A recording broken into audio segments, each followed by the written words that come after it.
Hello, everyone, and welcome to Quackin' Smite League. We're here today with a solid matchup. I'm joined here by Red Sniper, running both Chair 2 and Production. And I have to say, I'm excited to be here, Red. What can you tell me about these two teams? Well, that's a good question. So we've got a puddles match. I was originally not prepared for a puddles match. I was actually doing detail work on other people, but we're in puddles now. So Pittsburgh Gold Diggers against KAPPA Corporation. Both teams in the middle of the pack fighting to see who's going to try and tie for that first place with a 3-1 record here. We'll see what happens as we start getting into the picks and bans. Give me 1 second. As you said, I'm running both production.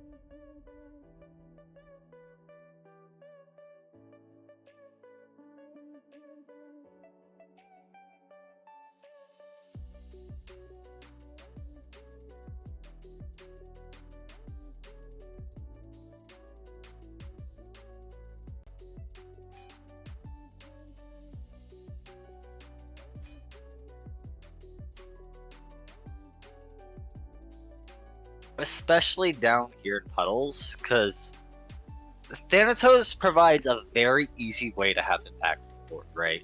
You go up into the air, you look for funny Red Skull. Even if you don't find funny Red Skull, you dive down, you do a ton of damage, a stun, you combo wombo them. They go, ow, I'm hurt, or so usually they're like, oh, that screen is now gray. I have lost all color in my vision. So always, you're going to be looking to that Thanatos to drop out of the sky, do what they do.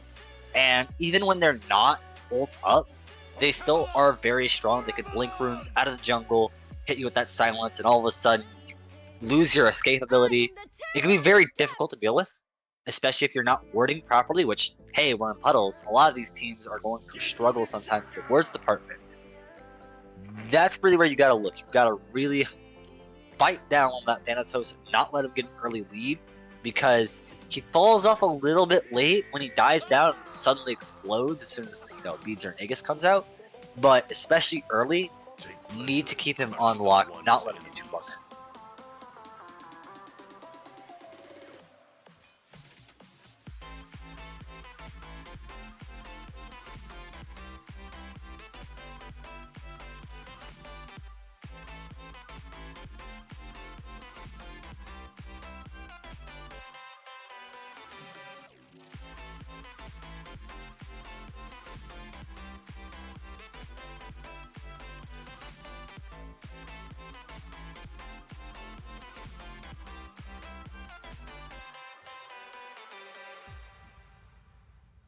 Ooh, okay.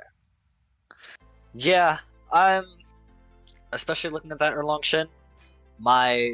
So the thing about Erlong Shin, right, is that he needs to combo CC you in order to be super effective because he needs to stick to you.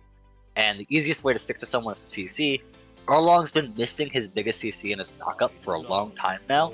That's going to allow Erlong to just do crazy things. Now, if you look over at King Arthur's been out of the meta for a while. Now that we see the old Glad Shield passive being brought back in the Phoenix Shield, that's going to give King Arthur a lot of options. Bluestone Pendant's still on the board. Shifter Shield is better than it's ever been, and it's also making a return. So King Arthur's itemization has been really good, despite I don't think he's got any direct buffs.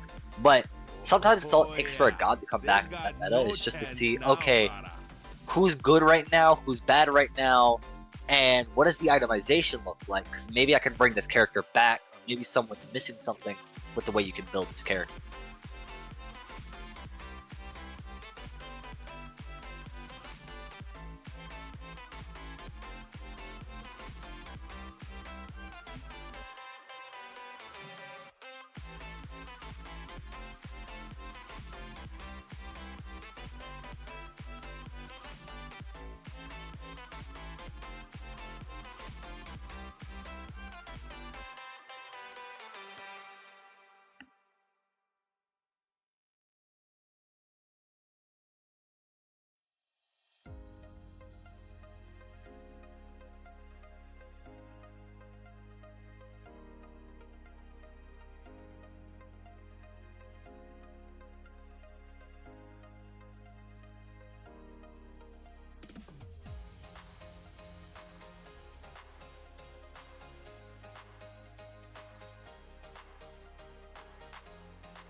Oh yeah.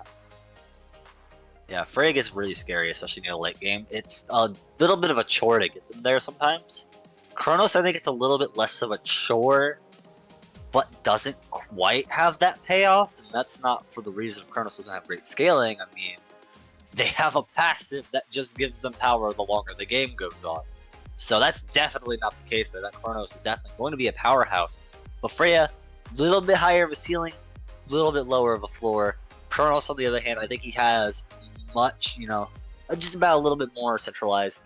That being said, I'm also curious about this. One, this is a double mage comp on one side, right? Where you're looking at Order, and you see that Poseidon, you see that Freya. And on the other side, you see Charybdis and Kronos. How is the objective clear going to look once we get into that late game? Because Poseidon brings a lot of secure, and that might be something they're missing on the other end.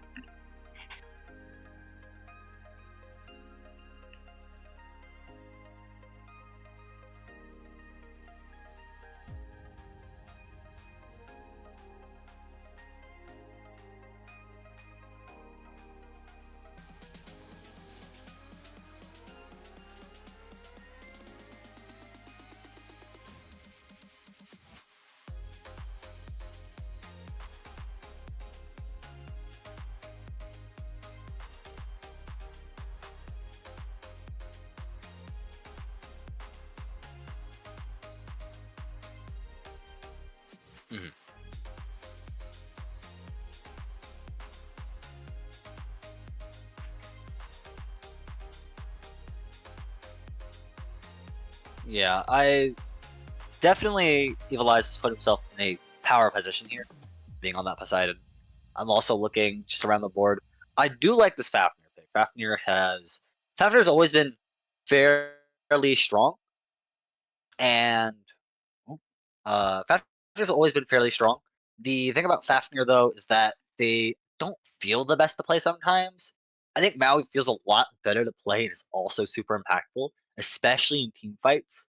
Fafnir has a lot of skill shots, has an ability that you never really feel the end of because you're so busy just dealing with, whatever you're dealing with. You throw that, passive auto attack stem on someone, and then you forget about it. Uh, Otherwise, I like both these comps. My main thing is the jungle. We haven't talked much about the jungle. Now seeing the shock, we know that Erlang is the jungle, which doesn't surprise me. But looking about Waddle versus Kroger, how do you think the Ravana is going to square up against that Erlang?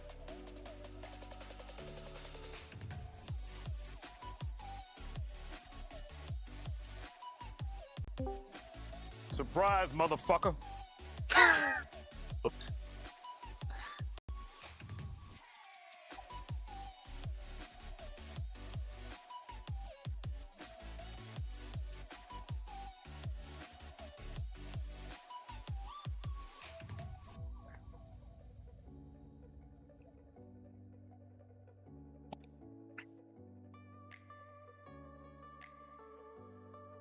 Oh, I have been silent this entire time. I am so sorry. As we're about to get into game here That's between hilarious. KAPPA Corporation and Pittsburgh Gold Diggers, this is hilarious because literally I've been talking about all of this stuff. Nothing's actually mattered. So, but here's Zombie Tantalus to take it away. Nothing really with the matters. Terry. So Anyone can have see. fun, guys. Hey, Good evening, hey, folks. How we doing? We're just getting to game one, so you haven't missed anything except the pick ban phase, which we can go over as time goes on. But I mean, you could see what we've ended Fair up enough. with, right?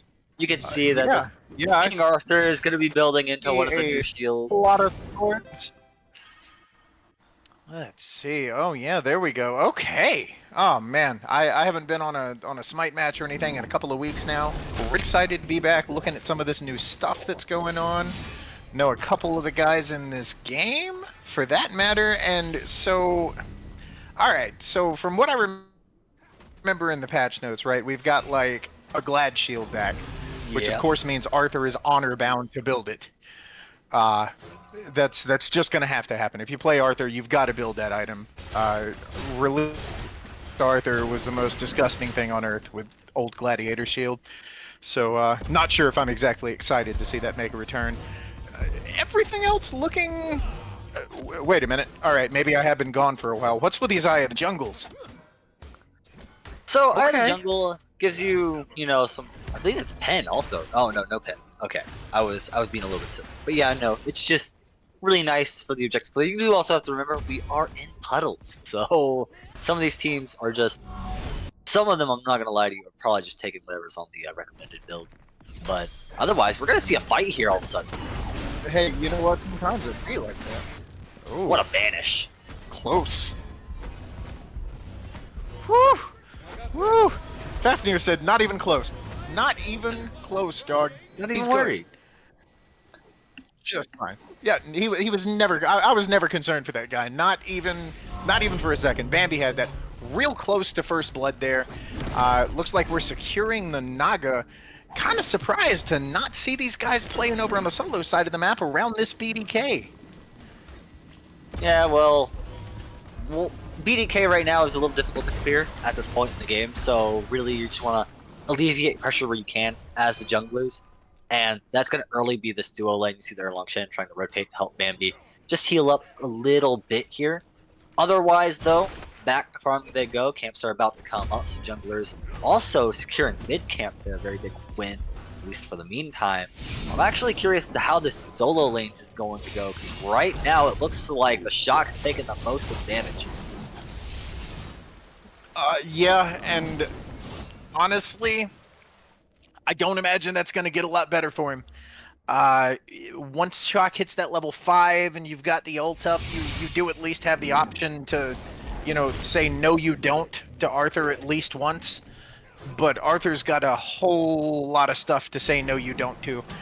There's a lot of abilities there. It's a lot more pressure than I really think Shot can deal with. They're getting the invade on this blue. Maybe a kill? Oh, but it's gonna come around on them. Waddle takes a lot of damage. That turtle mode, though, managed to get him out of a sticky situation.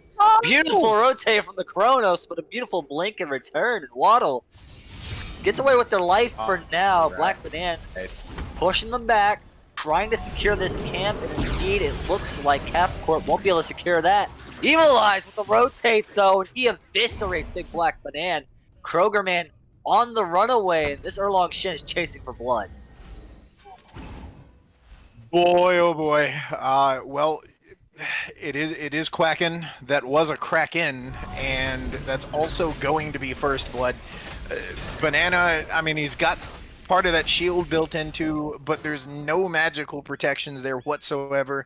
He's not getting any off of this Kronos pendant.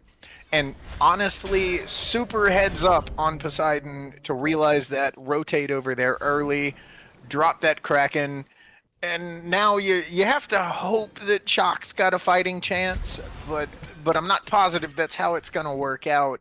I'm gonna have to wait to see what happens when Arthur gets this item online.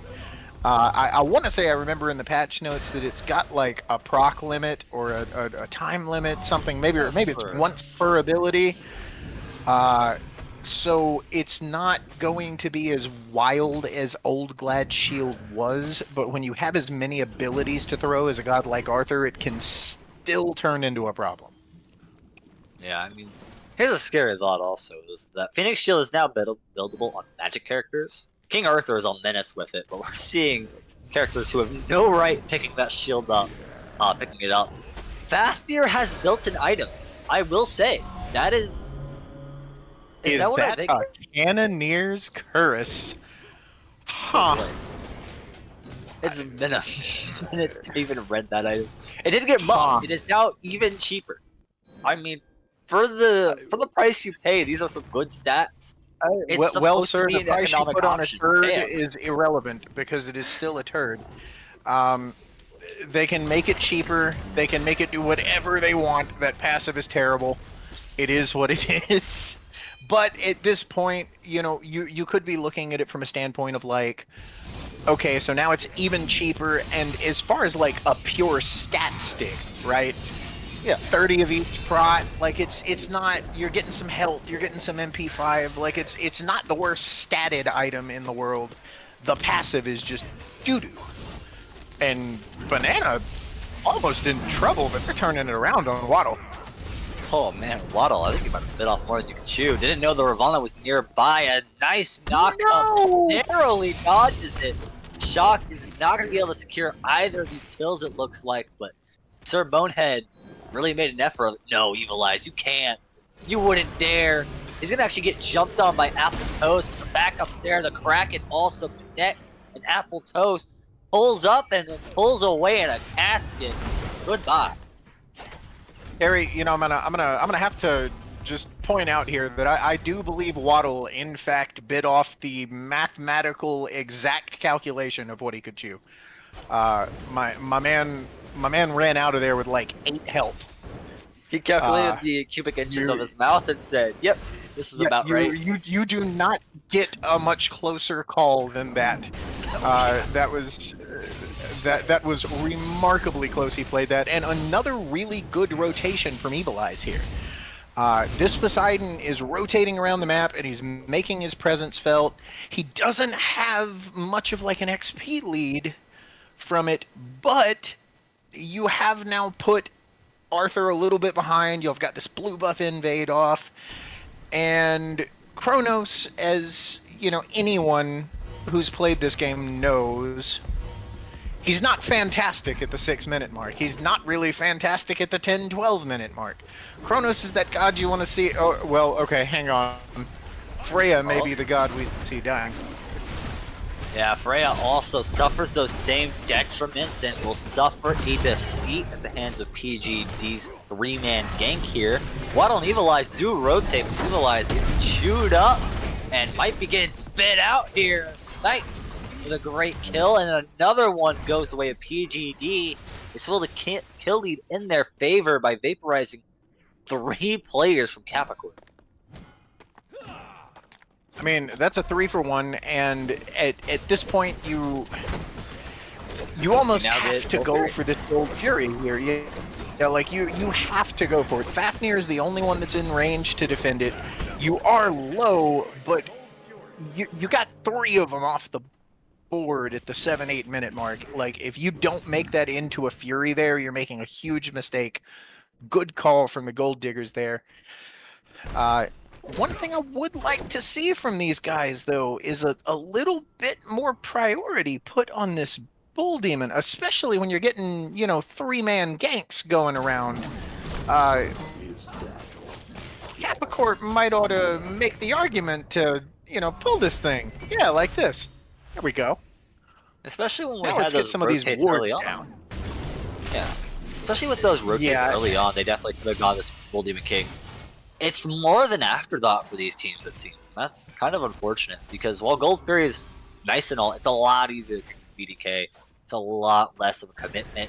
You can have 2 members on this and take it consistently at this point. You're not too worried about it, but With PGD. certain of these jungle. Wait a minute. Wait, whoa. Whoa. What in tarnation? All right, I missed something in the patch notes here, Terry. I think I see an Ichabod on Oh, yeah, you don't know about Ichabod being back. I believe Atalante's bow is gone. Chin, and I was like, what in the season 4 am I looking at? Okay. Well, this explains why I'm seeing Erlang Shin.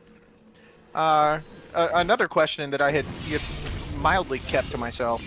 The addition of Ichabod brings Erlang into a serious statement of power. That item was traditionally spectacular on Erlang Shin. It's got some pin on it now. Power. Oh. Ooh. Oh. Did they bring back Stone Cuts I believe they did. too? They did. Oh, man. Erlong has been eating good this match. He got his knockup back, got 2 items boy. for his build. Oh boy. Oh, this is why we've been seeing Yep, Erlong. we're- Erlong's been first banned material. The fact that we've seen him today is a little bit impressive. The fact that he's not popping off yet kind of, worries me, but this time. Oh no, just wait. Just wait. Look, I was summer aficionado in the early days. There's going to be an Ichabod, there's going to be a stone cutting, there's going to be a Choco. Yikes. All right, he's out. Now he did kind of sniff around there on the right side, though. Oh Bonehead goes back in no! on There's the immunity. Erlang's coming in. Sniffs forced to Oh, ult no. CC immunity. We're good. Yeah, but that's the thing about Charybdis, right? It's like What else do you look Freya was for? sitting there. She's like, "I've got his immunity out. I've got his immunity out. It's fine. Come in, gank." And then he just goes, "All right, I'm gonna jump into this ult here and peace." Charybdis is just such a safe character to play, and much like Jingwei in the past, there's really something to be said for having safety out of the duo lane. Charybdis is just a rabid pain in the behind to kill. Wait, this is 2 Cannoneers Cuirasses? All right, I'm hallucinating. Oh wait! Oh, Maui with the second pick is Curious. Okay. Yeah, I mean it's Shifters? cheap as dirt now. Oh yeah, no, shifters would be funny. Who built the shifters? Brother, season 4 vomited on my screen. Don't you love seeing the what year is Fafnir it? with shifters? Don't you love seeing the Fafnir with shifters though? Doesn't it bring a smile to your heart? Don't you love seeing so many health bars go low? And Snips is gonna finish off the I first. do love that. Bambi's gonna get one himself. This dragon eaten up, but consumed by the Maul themselves. Snips with a double, and this 5-man fight mid lane has gone awry for KAPPA Corp. They did manage to get one, but one's not enough. No, I mean, you got the support out on each side. Pittsburgh Gold Diggers did manage to take out Bonehead on that chalk as well. So, technically speaking, you come out on the better side of the trade. But the reality right now is that, like, you're up 2 kills for PGD, but the gold difference is a couple of sentry wards here. We're sitting in the like 500-600 territory. There's barely any gold difference. XP leads. Charybdis actually has a pretty significant XP lead on Freya, but Freya's starting to approach that point of the game where it's not going to matter a whole lot. Once that third, fourth item starts coming online, it doesn't really matter what you did to Freya. Oh, is that going to be a Toxic? Toxic's out of the game, and it's replaced with Don't do this. Hasten Fatalis. Oh. Excuse me. I'm sorry. That was involuntary. Whew. Oh. So, don't you feel great about seeing Hasten Fatalis back? It doesn't give any power, at the very least, but it does give attack speed. Fun fact. I started playing this game in beta, and I took a break in Season 3, and came back in Season 4. I'll give you 3 guesses why. I wasn't around back then, so my guess is going to be Hasten Fatalis. My guess is going to be it's going to be a trade out. Snips gets it. Snips gets it. Oh, you hate to see it. I mean, on one hand, in a great spot. Okay, never mind. Minions a tower. We're good. We're Gucci. Wait. That Fafnir hammer did way more damage than it had any right to be doing. Shifter shield go crazy. Shifter shield go crazy, zombie. That's all I'm saying. Is it just me, or did that Maw Hunger last for a really long time? It lasts longer than you always think it does, right? You're like waiting to time it. You're sitting at the edge of the Maw, and you're just like, where is it going? What is it? Why is he still moving at this speed? What's happening right now? Check SWAT. Yeah, what no, time this is it? This is wild for me, man. Seeing these items pop up out of Season 3 and 4. This Erlang build, the Ichabel, the Kins. I have to assume he's going to stone cutting next. And by that point, like, Erlang's not really gonna be boxable. That fast. There's another chop. I think that is. All right. Oh, they brought that back too. Yeah. Oh yeah. All right. So, and that makes a lot of sense with Kronos Griffiths on board. In fact, it's probably the smartest thing I think these two teams can do. Waddle. What's going on there, bud? That's a lot of damage being taken by Waddle. The Erlang's trying to get out, trying to escape, won't manage, but TGD will pay the price for it. Equalized in blood, but the rotation doesn't get any more than that. The King Arthur rotating over to maybe try to clear one of these objectives, possibly. Actually, Freya will win their 1v1 against the Charybdis. Was that just a mistake from the Charybdis, or was that a turning point in this game?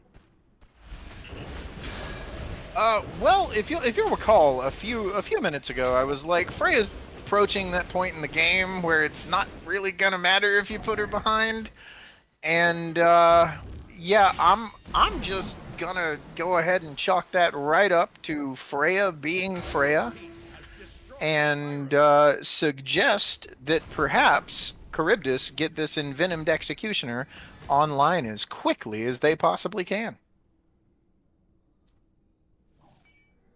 Alright, so another beacon coming up, and Evil Eye is the only one around, minus the lurking Erlangchen. There we go. Buddy up, get it done faster. What's the objective we're looking for? Obviously, we're going to get this beacon, alright, but what's the next step for either of these two teams? Because we're out equal in gold. You know, like you said, about the difference of a couple of wards. We're looking at, right. Fire Giant being finally up. So it'd be a hard pull. Get Gold Fury. Looks like PGD are kind of putting themselves around that area, but is it time to go for it? And I do think you kind of should be. At this point, like, for Kappa Corporation, the map state is in your favor. You have the towers down in mid and left, which gives you a favorable map state for trying to pull this Gold Fury. Although it looks like we're ganking Arthur at the moment. You don't kill him, he kills you! Yeah, I don't know what we're doing ganking the solo lane at this point in the game. Model is not going to get out of this alive. Going to use everything they can and stall for time, but the cavalry is not in Kappa Corp's favor. More PGD members show up. Bonehead made a boneheaded play calling for this gank, and now everyone might be paying the price. The Shock has to retreat into the tower line. PGD are no worse to wear, but once again, this Freya on a tear. The Banish goes up. The Charybdis comes back down. Mr. Poe Jangles shoots some shots out. Snips narrowly the 1v1 trade over in the duo. But this fight in right lane has turned the Black Banana, taking a lot of damage, not going to make it out. The Dragon will consume the King. There will be no heroic tales here. The fantasy goes the other way. Kappa Corp on the come up. So far, so good, but we were talking about it a minute ago, and you're still in a scenario here where, like, there is no gold difference. So these fights, these skirmishes, they're still going to be very even. Right now, it's going to be decided by whoever gets more people there, and in this case, Kappa Corporation did.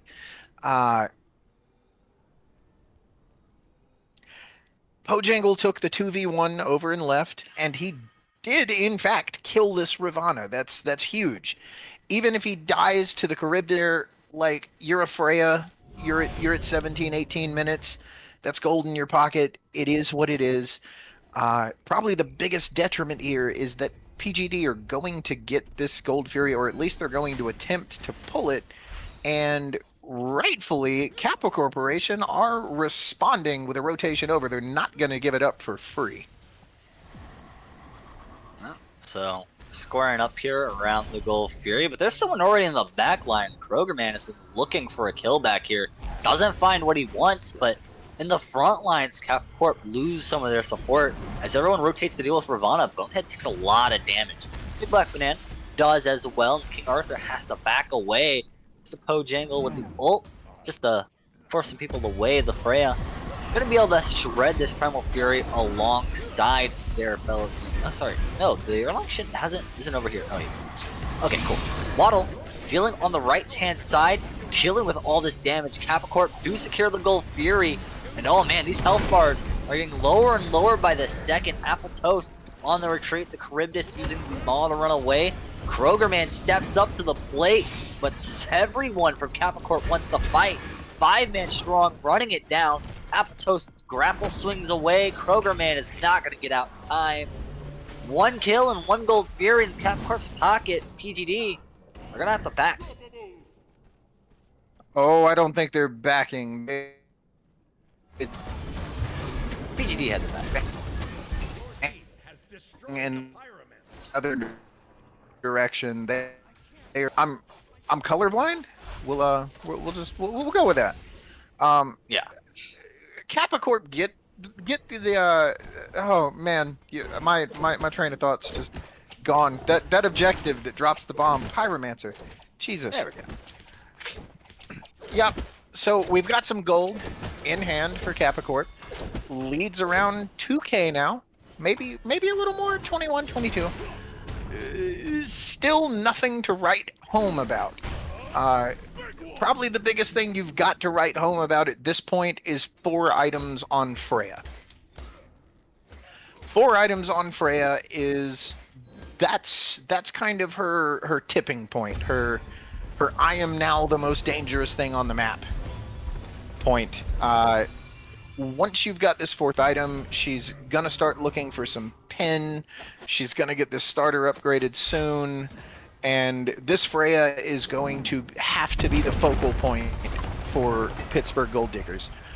You are going to have to get into this backline and kill her, because we've all seen Freya. We all know what she does. And we all know that if you allow this god to sit in the back and free cast at you, you are going to lose that trade. Freya kind of just doing their own thing for now, though. PhD managed to get their beacon. They've scattered about their own jungle, looking for any shreds of XP and gold they can pick up. The Charybdis has hit level 20, and so has the enemy carry in that Freya. But everyone else is just a step away. In fact, the XP difference now swinging Kappa Corp's away for however long that'll last. Take what you can get, though. So, right now, with an advantage across the board and both teams kind of regrouping to do what they need to do before the next big fight, most likely Fire Giant. I mean, it's always good to get one You'd Fire have to Giant think, before EFG. Yeah, it'd have to be Fire Giant. Or maybe we try to force something at one of these towers, but I can't imagine that. I mean, there's the option here that instead of pulling fire, you wait the minute 15 seconds on this respawn, burn that down, and try and use the pressure from that to alleviate a fire pull. And it looks like that might be what they have in mind, and I don't hate that idea at all, because when you have a game that's this close, you know, a 50-50 on the Fire Giant pit is tantamount to a fair fight, and you never want to take a fair fight in an even match. You always want to try and give yourself an advantage, and I think the Oni Fury could be that advantage they need here to, you know, put some pressure in these lanes, get over here, pull this fire. And the game's close enough that at this point, that advice there is for either team. Yeah. Man, look at all these shifter shields. Look, that's 4 on the board right now. It's disgusting, and I hate it. Yeah, again, the fact that shifter shield and Phoenix shield can now be built on magical characters boggles my mind. It do be a little nasty. Bambi actually is getting surrounded. Fafnir is going to be forced into their ult. Gonna pop on up. So is Poe Jangles. Everyone popping ults here. But Pittsburgh Gold Diggers has the swing of things right now. It's a lot of damage. Snips, they missed ult. A great quack in Waddle to finish off Banan. Now, what can you do to turn the tide? What can you do, Kappa Corp, to keep this advantage in your favor? He could disengage for an objective. Could try to run him down. Snips gets ran down. Majin Busha with a good stun. But all that's going to do is let them escape as Kappa Corp go to pull another objective. Oh, they're going to pull the objective. And PGD did a really good job in that fight of trying to get to Freya. They just weren't able to burn her fast enough. You know, at this point, maybe Arthur needs to even look into, I don't know, Lion's Hide, Midgard, anything you can do to try and slow her down. Because with this Fatalis, with the rings, she is putting out damage in absurd amounts and quickly. Lead has swung very quickly into about a 5k deficit. It'll be around 6.5 once this is done. Oh, Yep, man. there we go. Yes. So, you know, this, as we can see in the charts here, this has changed very, very quickly. And what we're seeing right now is this late game team composition from Kappa Corporation kind of coming to a head, which that's not to say that Pittsburgh don't have a very good late game team composition. I mean, you've got this Kronos, you've got this Charybdis, but Kappa Corporation have Freya. And it's like I mentioned earlier that if you do not find a way to take this Freya out of the fight, Freya is going to take you out of the fight. Not even need to hesitate about it, too. I mean, we saw a few days ago, I think it was on Quacken, we just saw someone get 2-tapped by Freya and was like, oh, yep, alright, cool, next. And that's kind of the world we live in now. So, yeah. So, now, we're looking at this tower fight, right? We still see Fafnir mid actually solo burning this tower down, trying to push the minions up. Oh, great! Now he pulls them all in. Counter ult by Shot. Black Banana engages, pushes everyone back. Bambi's really deep in the fight now, taking tower shots. The Factor doesn't care. He's pushing them back. Now another Kraken comes out, and it's just as huge as the last. Bonehead will clean up for King Arthur, and Pittsburgh Gold Diggers run for the hills. They're running for the hills, running for their lives, and KAPPA Corp are running for this Phoenix. Apple Toast may go down next. Kroger could be behind him. Bird definitely is. Did they go for the end here? Nah. No, they couldn't. It was. It had to be a thought in your head, right? Like you had to wonder. Like, we've got a Freya. Can we? Oh my lord! All right, and Kroger Man's down for the count, and so is the mid bird. This has shifted quickly in the favor of KAPPA Corporation. All right, well, PGD's got to be sitting there going, what now, boss? And boss is saying, I don't know. Yeah, this went from 1,100 gold to like 12K in the span of 5 minutes. Yeah. Oh man. And Beacon's up, so they can just walk on over it. It won't deal damage to anything, because I mean, every Phoenix is down, every objective's down. There was a time when it would deal damage to the Titan if all the birds were down. I'm pretty sure it was a bug. It must have been a bug, because I was thinking about that the other day, and then I got to do it, and I was like, I was so excited to deal damage to the Titan with the Beacon, and then it happened. I was so mad. So mad. But honestly, it seems like it almost should. yeah. Like, if you actually have all 3 birds down, you know what I'm saying? Like, you should give me something for that. And by that, I mean free true damage to the enemy Titan. So, they're backing up. They're spending their gold. Fire Giant buff is about to run out here. But you've got 7 seconds until the next spawn is going to be EFG. You're getting your builds filled out. You've got enough gold now almost to full build the entire team.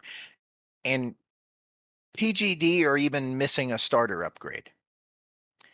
My side is not even technically full built yet. I don't see a world here. Pittsburgh Gold Diggers are going to be caught in a very tough spot here. So, with all 3 birds down, right? Like, you kind of have to defend. You can't just give up EFG. But with all of the birds down, how do you defend EFG? You know, they're going to have to get these lanes pushed as far as they possibly can. And the hardest thing for PGD here is going to be the fact that, like, you don't have an I'm a Monster, a 9 wins, or a Through Space and Time. You don't have some long range secure that you can, you know, maybe send one person over to try and skink the Fire Giant. If you try to steal this FG, it is going to have to be boots on the ground. So, you know, even if you get it, lose a couple of people, you still got 3 birds down. This is a tough spot. This Kronos has not paid off the way they've wanted to. Because you look at this Kronos, right? It's 2 and 2 and 3. And that's all well and good, right? But you look at that and you go, all right, well, the Kronos is 2, 2 and 3, but they're even on kill count. We need our Kronos to beat them. That's our mid. That's our other ADC. We're supposed to be clearing objectives better than the enemy team. We haven't been able to get to objectives at all because we're forced out by this Poseidon, who will drop a Kraken, and all of a sudden, no one really wants to fight anymore after they get punched in the face by a Kraken. And I don't blame them, but like you were saying, PG don't have anything of that themselves. They don't have any objective secure. They don't have any big splashy abilities to try and deal as much damage as possible. Yeah, this Kraken isn't always killing people, but every time I see this Kraken drop, it hits 2 people at least, puts them in range for someone else to get the kill, and KAPPA Corp won't be able to capitalize on that. Yeah, I mean, You're getting a lot of, or you pull a Beads Aegis. You know, Oh yeah. he's getting value out of this Kraken every time he drops it, and that's kind of the nice thing for Kappa Corp about PGD not having this secure is like you kind of can just throw that Kraken willy nilly where you want to.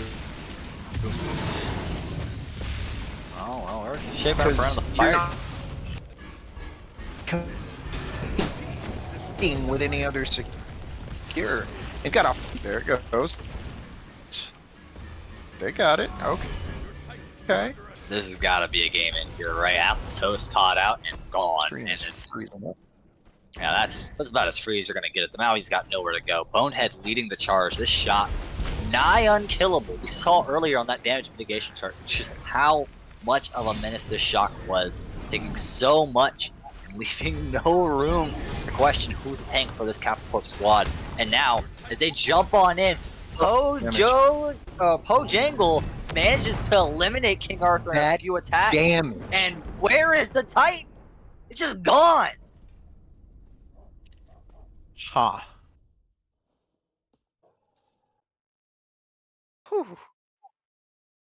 So That was a very quick end, and that game went from I think I said this before, but you know that game just went from super close, super close, super close, super close to a 5 minute period where completely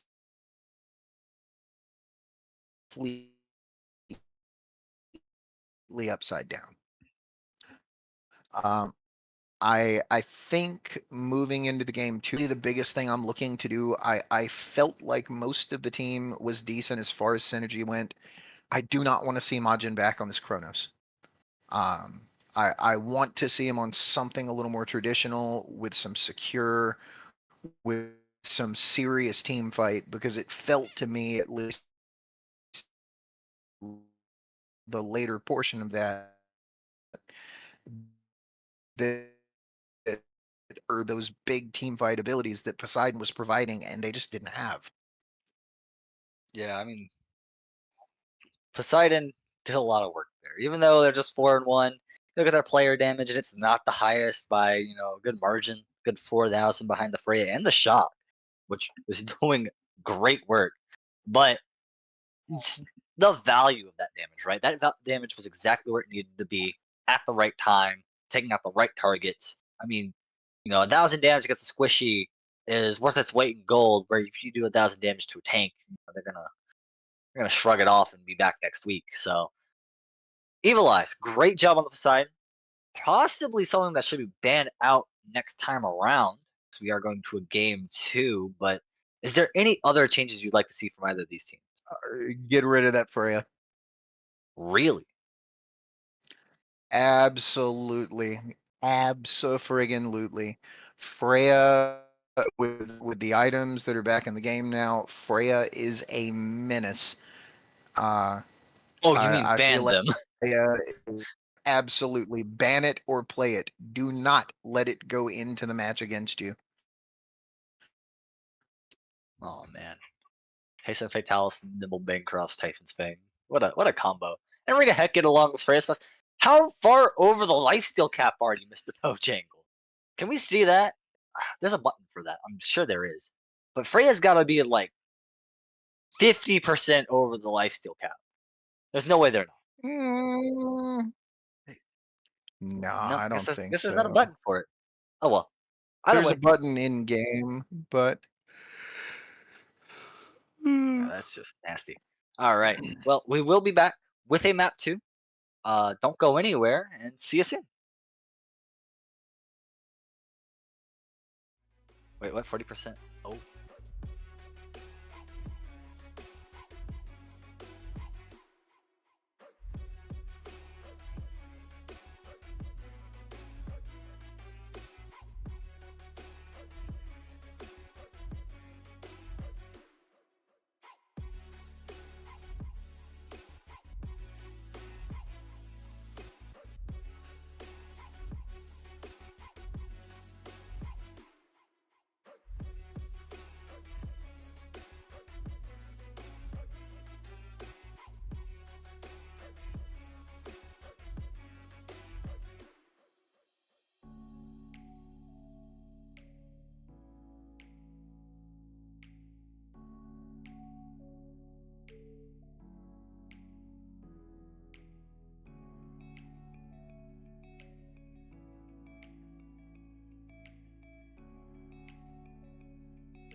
2, 1. Alright, everyone, welcome back. We're just about to get underway with Game 2, currently in the picks and bans.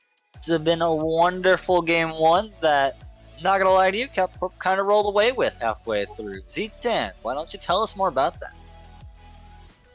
Oh, brother, my brother, it was not halfway through.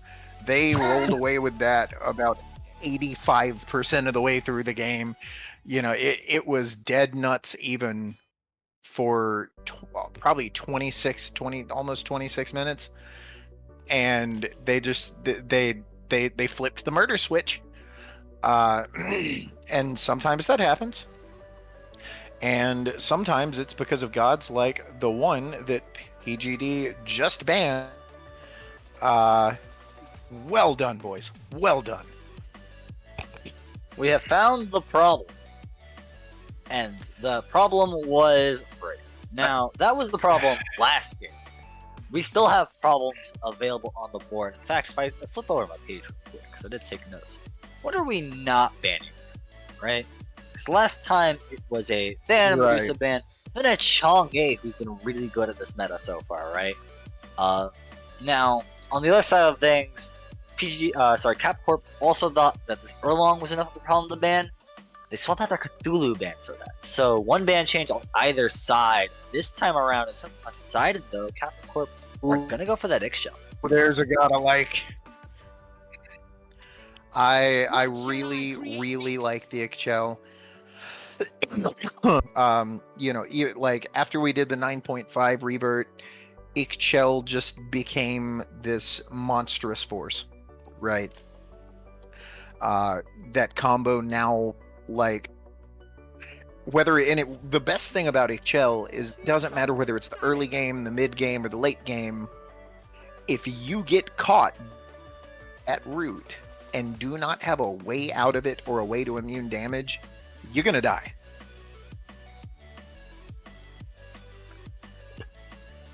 Ixchel kinda hurt. Emphasis on the hurt, not the kinda. Kinda, get rid of the kinda.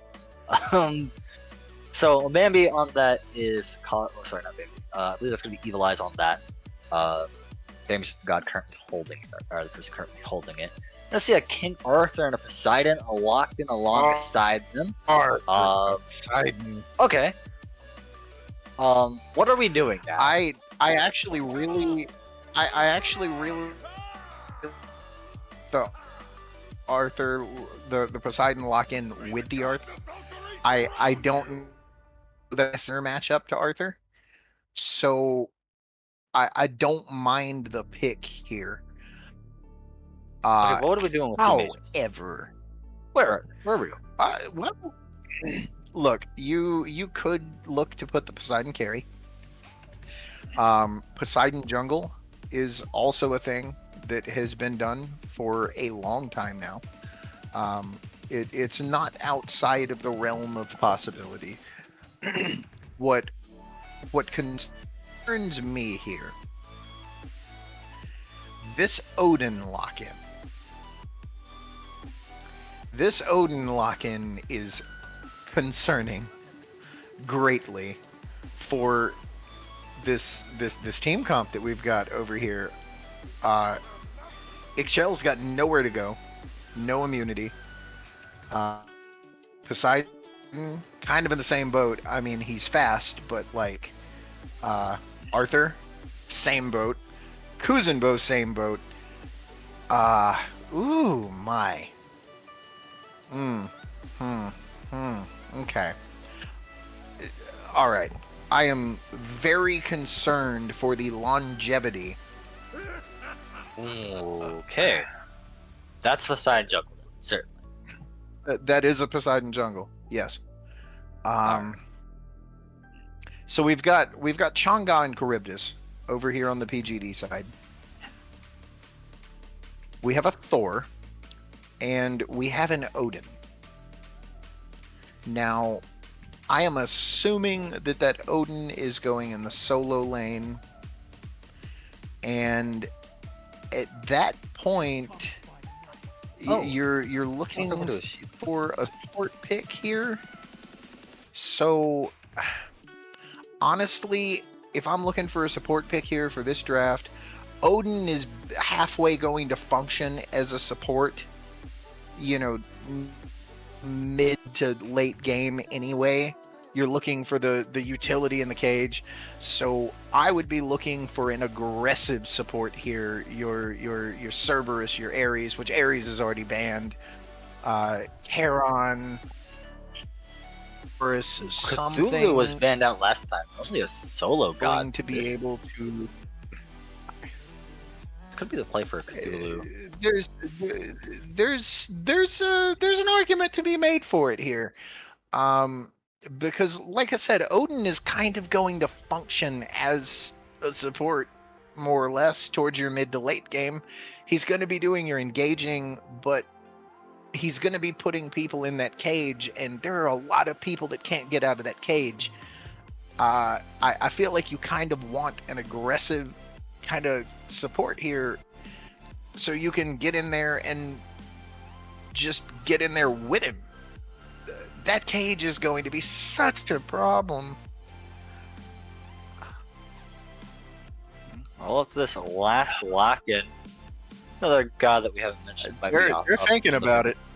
It could also be a Bacchus. Bacchus has seen some good. Oh nope, but it's the boat itself. There it is. Charon. All right. So you were right. Charon was one of the ones that we mentioned previously. Aggressive for sure.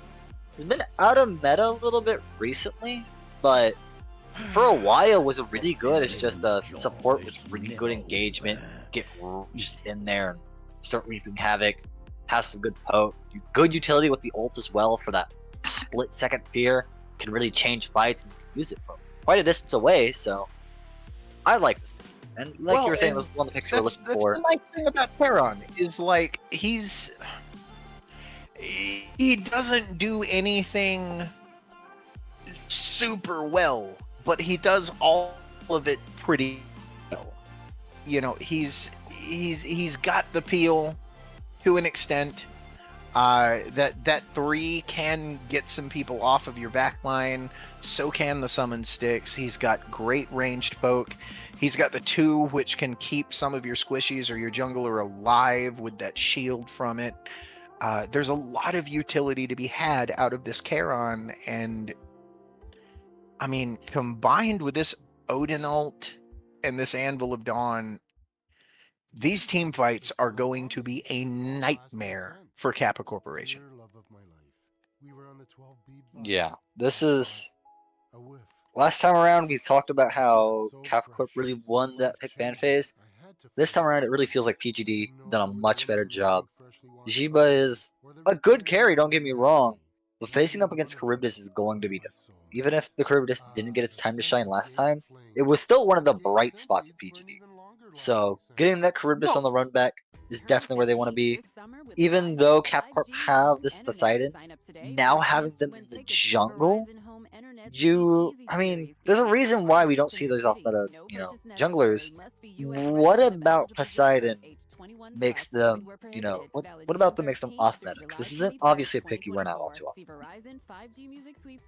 often. No, it's more typically been a pick that gets run into certain team compositions. Poseidon can in fact do pretty well into this Thor. He can stop him from hammering out. So that that engage and safety that Thor's got can become a problem in the fight against Poseidon. I don't think Poseidon does anything particularly into this team composition. This may just be something that Waddle wants to play. Can't blame him for that. I mean, Waddle is doing a very good job piloting. I believe they were piloting Long Shin last time. Did a great job of that. Poseidon's a whole different beast, right? You look at Poseidon, you look at our Long Shin. You're just looking at two very different pictures. This is not the same picture. As we're heading in the game here, we're just getting our camps up, getting squared away. Indeed, it is going to be the Poseidon jungle Luke Shell in the mid. Holy, clear different. Yeah, Charybdis just doing Charybdis things over there.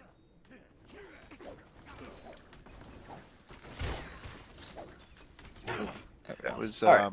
Yeah. Yeah, of course. Okay, so as actually pointed out, he has his one, just doesn't have it on right now. Does use quite a bit of mana, maybe just trying to poke out and save that mana a little bit, but don't quite understand it either. So, you want to shed some light on that, Z-Tan? Well, I think kind of the case you're running into here is, well, Avalize is going to take out Kroger Man for the first blood Fine. in quick fashion. And right there was what Nice with I was Smite. talking about with the, the Excel. Uh, if you get caught in that 3, you are dead. Do not pass go, do not collect 200, you're going down. Ixchel is super dangerous at every phase in the game. Now, back over to this X-Ball not really using the 1. Honestly, I think he feels it's just a waste of mana at this point. You are not out clearing Charybdis. And by the time you even bother, so like you use the bola, you get some of those side shots off. All you're doing is going to be taking minion aggro when Charybdis clears the wave in your face. That does beg the question is why did they pick this ball? Because it was their last pick on the board, and oh well, it might be the next death. Jangle has to just Rising Jaguar their way out. Bambi has to back up as well, being low HP on the support. Krogerman having done their job, backs away in quick fashion. Over here in the solo lane though, oh man, it's King Arthur. Worse for wear. Especially without this Phoenix Shield, without that healing. They're taking a lot of licks. There's no way to heal it back up. No, a lot of people getting pretty low here, and honestly, a smart Odin player can really give Arthur a hard time, because it's like your primary wave clear, Odin can just stun you out of it.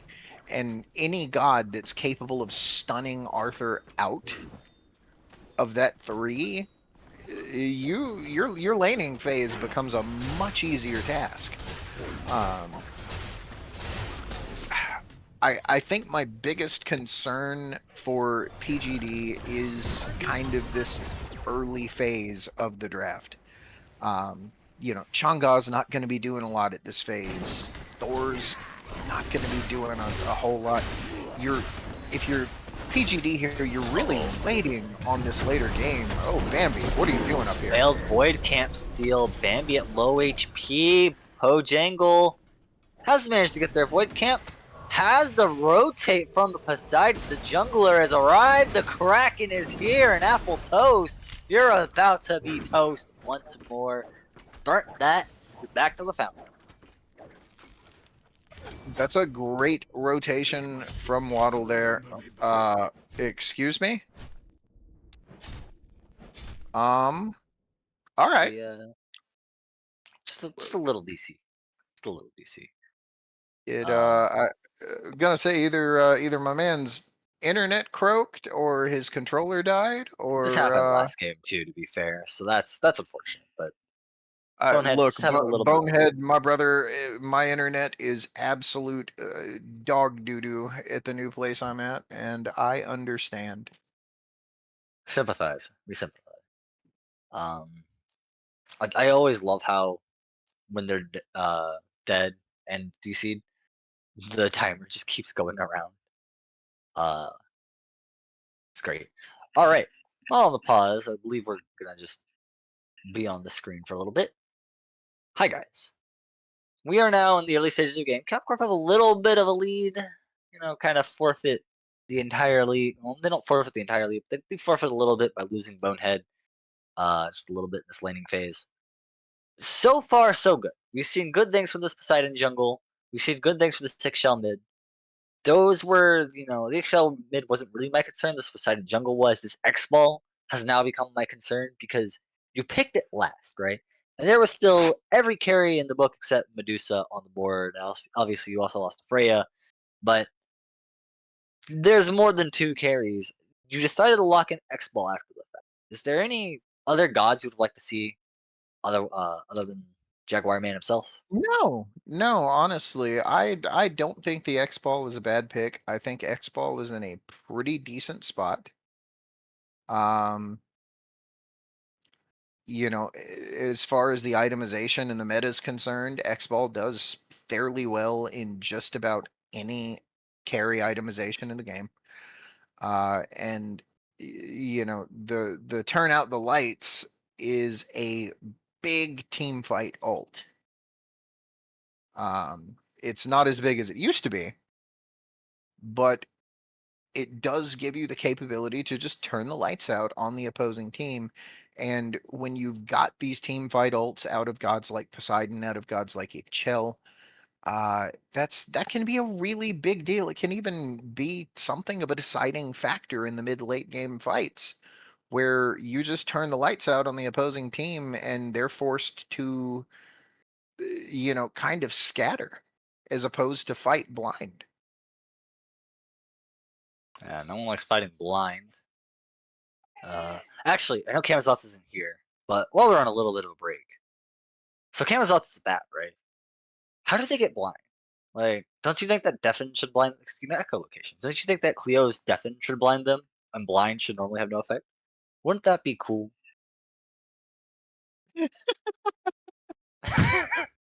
I mean, you know, like fair point, fair point. Uh, yeah, like you have to wonder about the Kama too. Like, how do you blind a bat? Um, these are questions for people with a salary much higher than mine. That's Uh, fair. Smite 2, for sure. We haven't seen so Kama Smite 2 yet, so. we've got Thor kind of hovering this left side of it. Oh yeah, there we go. Hovering for sure. Straight out of the air. Goodbye, poaching. No? He's still alive? Fighting? Blinding everyone? Mr. Snipe? Oh, not the Kappa. The Snips is gonna get killed by the Kappa. Randy on the refrag. Oh, man. Damn it, Bobby. The Kappa. Come on, man. That thing is a menace. Get it out of here. I've been playing carry in mid for nigh on 7-8 years now. I hate that Kappa. Canada's Curious is going crazy. You hate to see it. I love to see it. So- I was so excited when that item came out, only for it to be dog water, and now it's cheap dog water. I mean, stat sticks can be useful. Oh no, Arthur, get out of there. Whew. Oh boy. So Arthur's kind of going through it over here a little bit. You know, he had the death and the DC, and he's a little behind now. PGD are getting this BDK, which is going to give them ward advantage over the map, if there were in fact any wards to be taking out. We're in puddles. Who do you think's awarding here?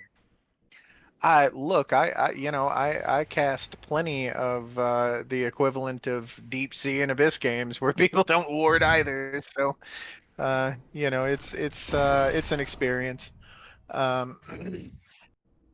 We'll just game sense it. It'll be looking fine. at you, Just call looking out. at you here, Warcrier. If you happen to be watching this, love you, buddy. So, with the BDK going down, gold difference now is right back where we were in game one. Absolutely nothing. Barely even a single ward. Nope, not even a single ward. So, gold completely negligible. Gold Fury is now up on the board, and Apple Toast. This man's just in their jungle. he's up there, but he's out of there. He's fine. It's fine. You leave him alone. He doing his thing. Oh, there's an Andalodon. My God. Bojangles out of there. Bojangles does not have the safety of Charybdis. That's just nasty. Great wall by the Thor. Man, we're seeing a lot of action all over the place. You want to talk about something else? And Thor just out of the sky, interrupting Thor. Ooh, wow. Is this gonna hit? Oh, Bonehead narrowly managed to dodge that. That could have been it. If that hits him, I think he dies. Yeah, if that hits him, I am pretty sure that Bonehead is toast there.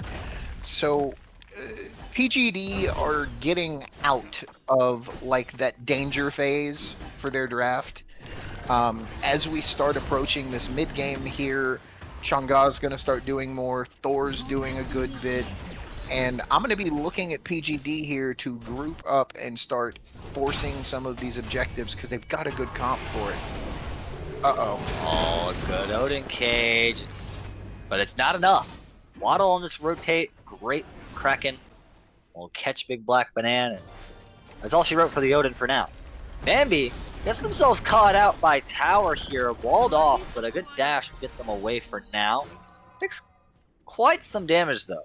And Pittsburgh Gold Diggers don't seem interested in trying to finish their food. They're gonna leave the turtle soup to go cold for now. KAPPA Corp. Now, have a little bit of time to try to regroup for one of these objectives. They seem to be rotating to maybe try and clear these neutral camps, but in the meantime, Waddle just gets dropped by blue camp. That's not where you want to be. No, it's not. And the thing about a Poseidon jungle is like you can't really play Poseidon jungle the same way. Oh, here comes Evil Eyes. Oh boy. Oh, Kroger, can you get away in time? No! My brothers. Oh, Thor is just a second away. Less than a second. So close. And going back to kind of what I was saying, like this Poseidon jungle, you can't position it like a normal jungle. You can't make a lot of these aggressive invades that you would like to make because you can just die from it. Poseidon doesn't really have that get out capability, and neither would it appear does Majin Boucher, but I think he's gonna be okay. Just no. They'll just immune whatever they want. They do take a lot of damage, but there gives enough time for Thor to dive on in. Kroger, man, putting in the work. Not enough work though, and actually KAPPA Corp, honestly, they look better off than when the fight started. So how about that one? PGD forced them back. They're gonna lose both their bastions.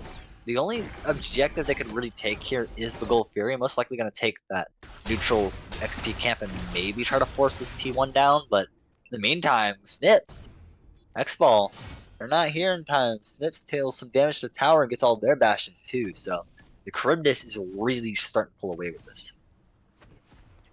Yeah, and Charybdis, you know, you mentioned it on the desk that like Charybdis was a bright note in the last match, and I feel like the only reason that Charybdis wasn't a force in the last game was simply because you had Freya there to outperform it in the mid to late.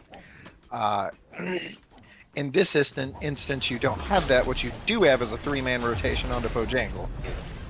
Oh man, poor Pojangle. This is like the second gank that he's been a part of. This one, a lot less nasty. The wall does not completely box him out, but there's an extra person here.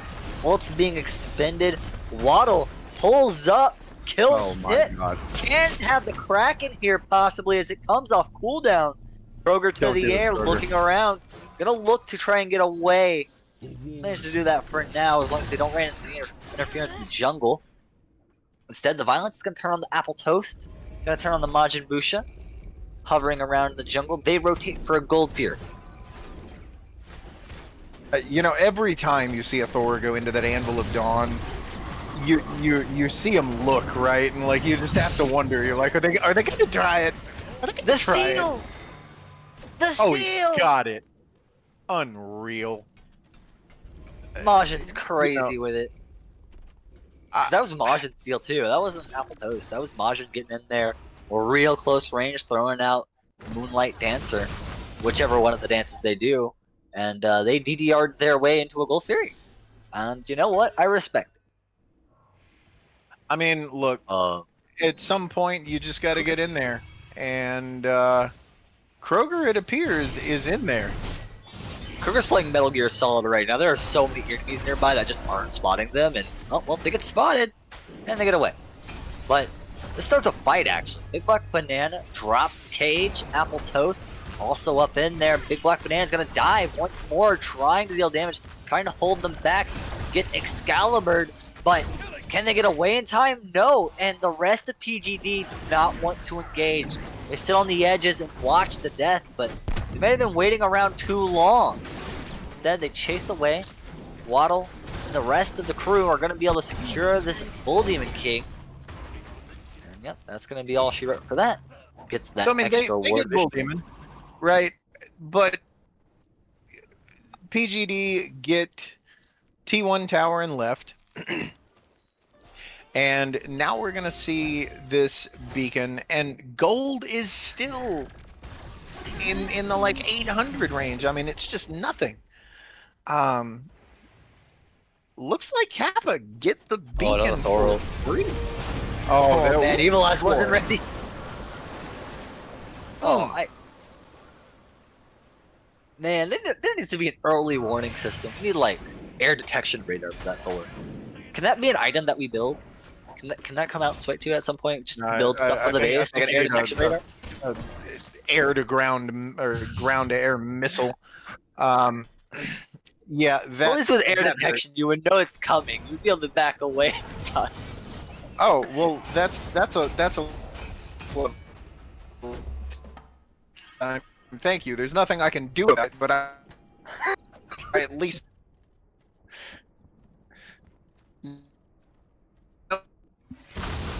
I'm about to die. That's great. Let's Alright. see. What's this? Oh, and we're Super back. Shield on the There we Kazembo go. as well. Okay. I actually don't recognize what that tier 2 item is that Charon's building next. Don't know what that builds into, to be honest. Yeah. Oh, this builds into the new Void. It's Void Shield, but for magic. Okay. Or is that? Void Amaru. Yeah. Void Amaru. Oh, Alright. Thank you. Alright. I'm getting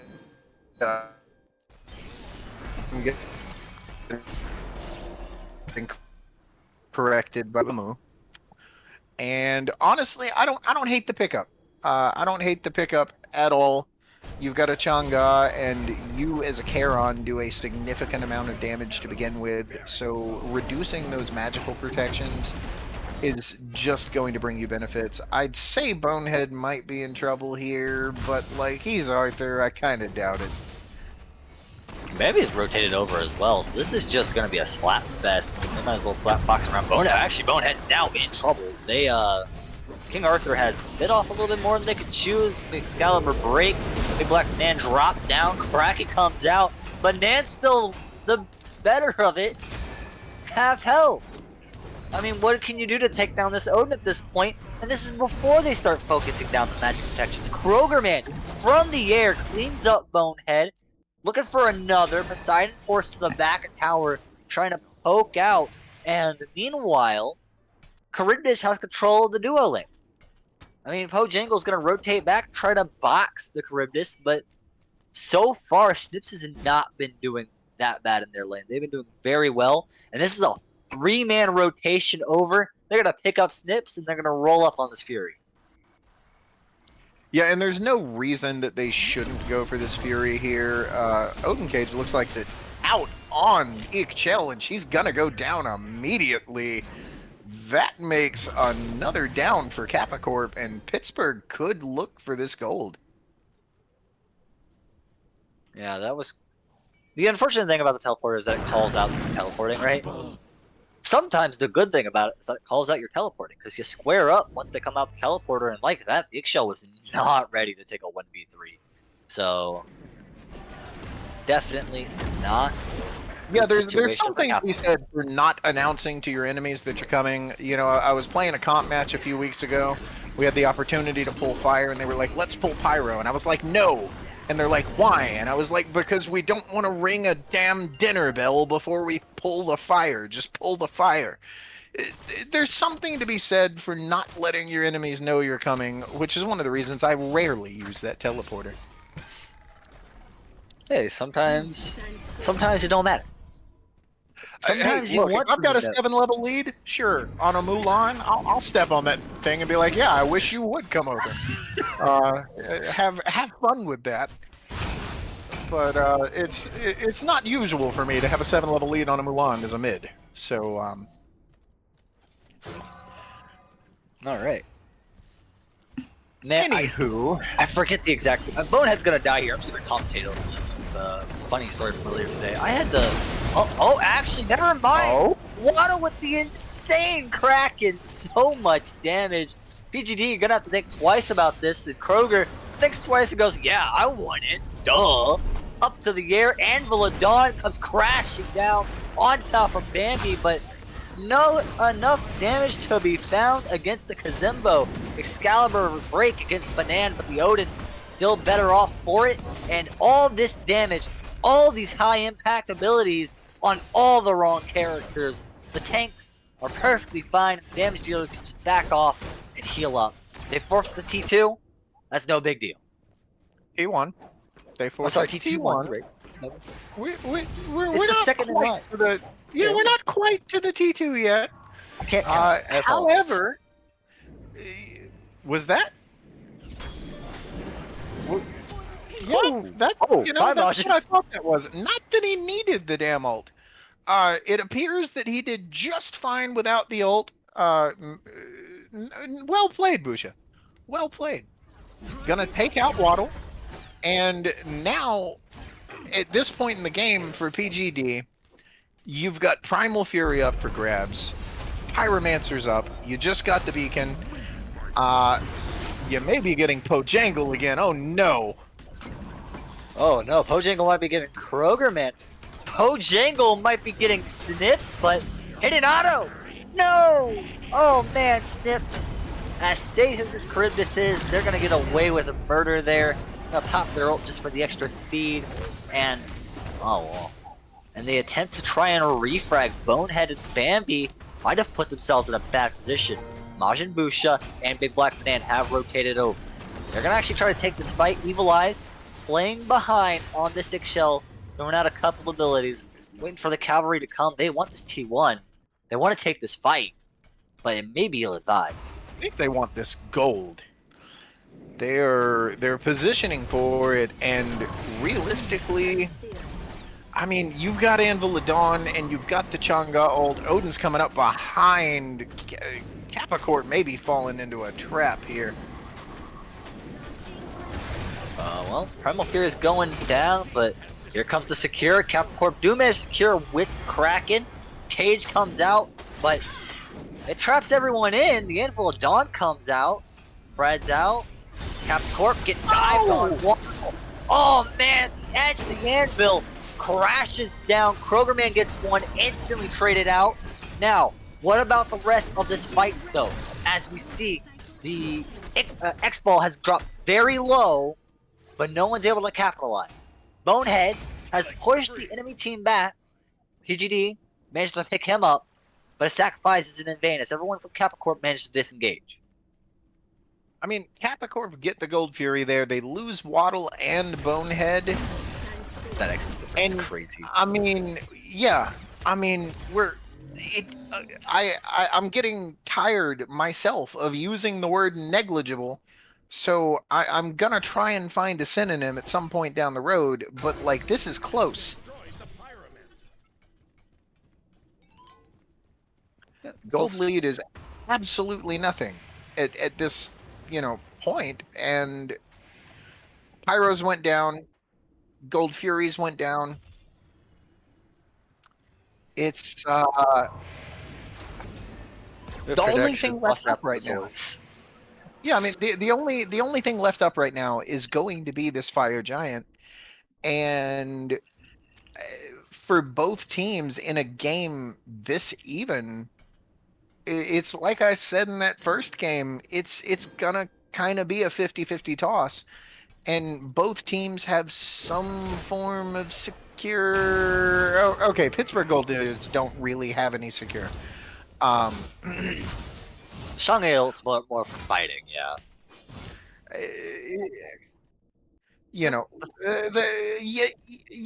Yes, they do have a Thor, but they don't have a Kraken. So once again, Secure is going to kind of go to the side of Kappa Corporation here. But with the game as even as it is, you can't just pull that in their face.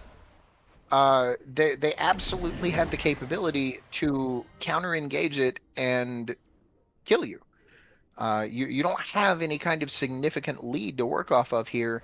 So the name of the game right now for either team to get this fire is going to be, can we get some picks and get the pull set up? Yeah, find some picks, force them to relocate something, anything. But right now, it's looking like they turned their attention to the right lane as a 3-man gank on the Bonehead.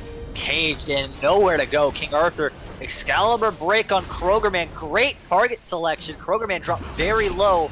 That Thor is not as tanky as you would expect someone who used to be a warrior would be. Big Black Banana now caught out, getting Watery Grave. Waddle secures the kill on the Odin. This may be the pick Capricorn need. Everyone's pushing it up, trying to push PGD away, looking for one more pick. But they're gonna have to be content with that for now. Well, they now have the option. You know, they can look to make a cheeky pull on this. PGD don't have the best health bars left on their tank. Neither do KAPPA. Pojangle may be in trouble. There's the 3. He's going to be out, but that health bar now means that pulling this fire is dangerous. Yeah, they decide against the Fire Giant. Fury is coming up. They can go for Oni. They can fight for this beacon. Actually, Appletoast is going to contest them over. PGD as a whole is going to contest for this. In the 5v4, they see that Bonehead is low. They see how important this beacon can be. And even though it is so close to Kappa Corpse, it's not quite there as yet. The Anvil of Dawn's going to come crashing down once more onto Bambi. That's going to secure that kill. Krogerman gets refragged by Bonehead. But that means King Arthur has had to engage in the fight. And that means with that low health bar, Snips has no time at all to secure that kill. Very well done by them. And Capricorn end up on the back foot as PGD now rotate into the right jungle, pinging that Fire Giant. Yeah, I mean, beautiful triple there from Snips. Great play. Bonehead was doing a good job getting into the back line. Snips played it very well, played it patiently, got his damage out, got their kills, and now they should be rewarded with a fire. Somebody's going to need to look at this Poseidon, though. Oh, Waddle, can you get it done? You can! The Fire Giant steal in favor of Capricorn once more. They have Andy Fire Waddle's Giant buff, and away. he might get away with it, but the cage comes out. Evil Eyes over the wall, dropping abilities.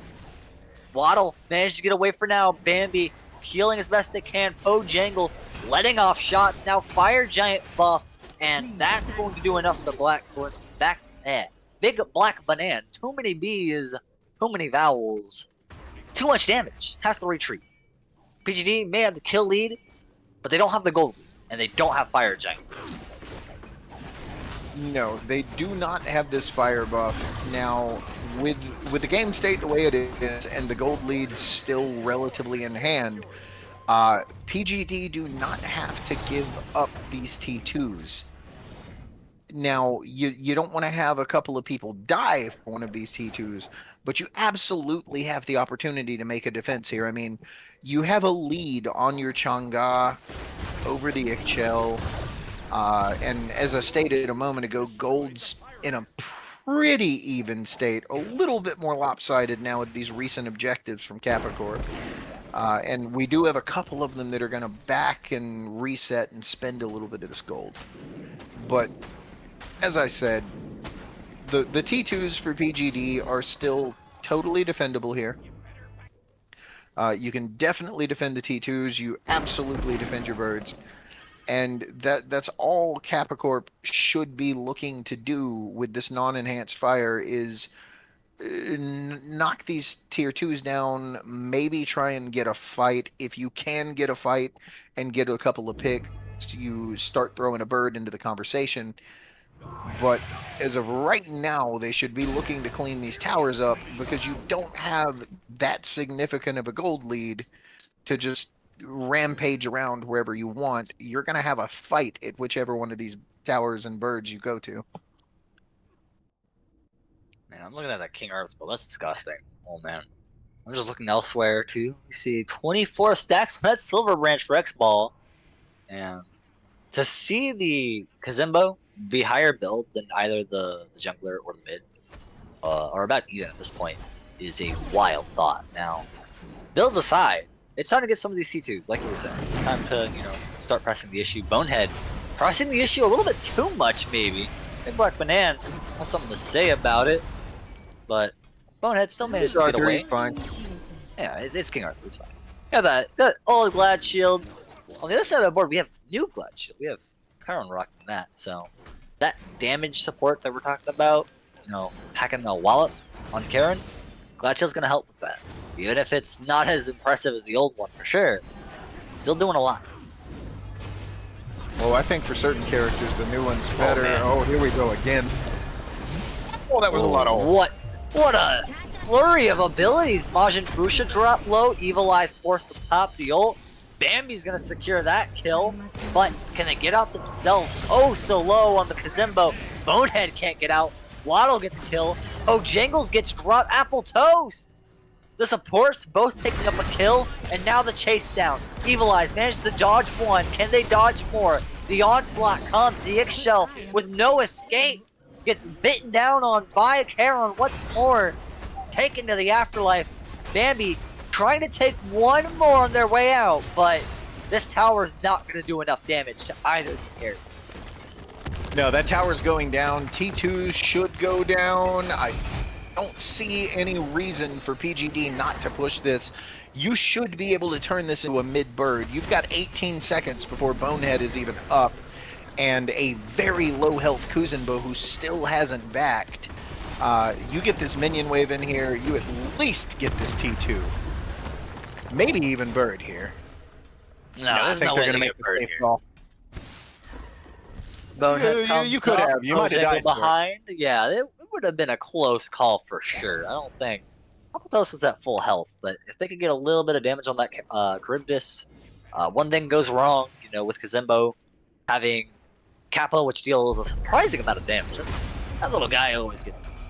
But man, can I just say, seeing both the supports, 2, 1, and 6 on one side, 2, 1, and 10 on the other, we're talking about how these are supports who can pack a little bit of damage. They now both have Shifter Shield. Now, maybe I'm crazy, but Shifter Shield seems to be a must build for these tanky characters, right? It's enough damage early on that doesn't forfeit any of your protections. They've been having a field day with this, I can tell. Yeah, actually, production, could we mouse over Shifter Shield so I can, let's see. Taking all of its glory. Oh, it still, oh dear, it does. Shoo. Yeah. That's 50 procs, man. That's an item. That is in fact an item. An item of all time. Yeah, and an item that you have to, assume is going to be core on a massive number of these tanks. From Arthur to Kuzenbo to Nike, Mulan, you name it, like these gods can make such good use of that. A little surprised that Hi-Rez brought it back, but it looks like it's a good thing they did. Oh, here goes Bonehead again. Oh boy. King Arthur was not positioned there to just be sitting. Waddle. Oh man, Waddle, what are you doing? Gets caught in the cage and like a fish. Netted up. Pojangle also gets dropped on by Kroger. It's all falling apart here for KAPPA Corporation. They might have to file for bankruptcy as Bambi next up on the docket. 2 little HP to survive. All 4 members of Pittsburgh Gold Diggers surrounding them. Evil Eyes. Last one to defend the Phoenix. Who needs a fire giant when you can just push for the win on DSI? And that's going to close it out for PGD. They can just walk it on up. Full team fight there from PGD, and they're gonna get the game off it too. We talked about it on the desk, and how do you fight that team composition from PGD as Kappa Corp? I I don't know, and it doesn't appear they did either. Yeah, I mean, this Charybdis once again being a bright spot for the team, but you look around, there was a lot to talk about. The Thor, even though they're negative, was doing a lot of work, right? They drop in the enemy lines in the back. It's like what we're talking about with Thanatos. With Thanatos being first banned in the first game, we talked about it a little bit. As a fan, you're always going to have an impact. You're going to drop down, funny red symbol. In this case, Thor doesn't get a funny red symbol, but they see a health bar, they drop on it, it goes low. Maybe you kill him, maybe you don't. Maybe someone else gets the kill. Maybe you just cause enough of a distraction for the rest of your team to pull up and pull around, and all of a sudden, the enemy team at already low HP because they were just dealing with you, no abilities because they were just dealing with you, have a really bad fight in there. And Thor did that wonderfully. So shout outs to He them. did. Even though they're the only person on their team negative, they were doing a lot for their team. Charybdis as well had a field day. Uh, didn't quite see the stats, but yeah, Nom nom nom. that's what I was expecting to see, because it looked like that Charybdis was doing a lot in these team fights. Yeah, I mean, throw out abilities. You don't even have to throw out abilities. Just hold down mouse one. Just pew pew pew. Throw daggers. Have a good old point and click adventure day. I mean, it's not so simple. Snips piloted Cryptus very well. They did a very good job of highlighting the safety of their character. There's a lot of ganks that could have gone wrong. A lot of times where Krogerman had to step in and really try to enable some of those kills, but for the most part, Snips, especially when it came down to those team fights, just a lot of damage. And they were able to shred down those tanks who were oh so crucial. Less so Bambi, but more so Bonehead.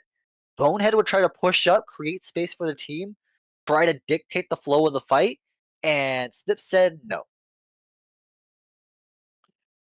Yeah, and moving into this game too, Game three. or three. Yeah, yeah. Well, look, Counting is it's hard. Don't late. worry. I can't count towers. It's You can't late. count I'm games. old. I can't count. Um, moving into this game three, uh, I I don't know, man. Maybe you look to get rid of this Charybdis. Snips has looked very comfortable on it, and the god has been in a very good spot for a while now. Which, that being said, how do you really go about banning out carries in a meta where Fatalis has been brought back? Um, they're most of them are going to be good or playable. But there is an argument to be made for taking people off of stuff that they're clearly very comfortable on. Yeah, the issue in my head, right, is if you take this person off of Charybdis, you have Ardio, Kamazots, and Erlong as bans this game. Last time it was with Cthulhu. This time it's Erlong. Ardio and Camazot seem to be mainstays. I can already tell you Ardio is going to be a menace. Again, with Phoenix Shield, Shifter Shield also. I mean, those items feel like they make Ardio, who's already really good and already feels oppressive at some points because of just how tanky they can be. I don't even want to know what they can do with those items. Please, please, Kappa, keep them off. The Kamazots is where you're going to have to sub out. And if you let Kamazots in, with how Krogerman played on that store, can you afford to let them have that Kamazots? I mean, at the end of the day, Kamazots can do a lot that Thor can't. Thor can dive in, but Thor can't get out. Kamazots has that capability to get in and then still get out. So there's an argument to be made, but you know what? I'm excited to see it. Let's throw it to a break.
When you use Bounce dryer sheets and your clothes look amazing, it's the sheet. Less static in your life? Yeah, it's the sheet. Smelling fresher than ever? It's the sheet. Oh, so soft fabric? Ooh la la. It's the sheet. Less wrinkles on your clothes? You know it's the sheet. Bounce dryer sheets. More freshness, more softness. Less static, less wrinkles. It's the sheet. Okay, everyone. We need you back in the office because we can't protect your lost notebooks and their data with you working from all over.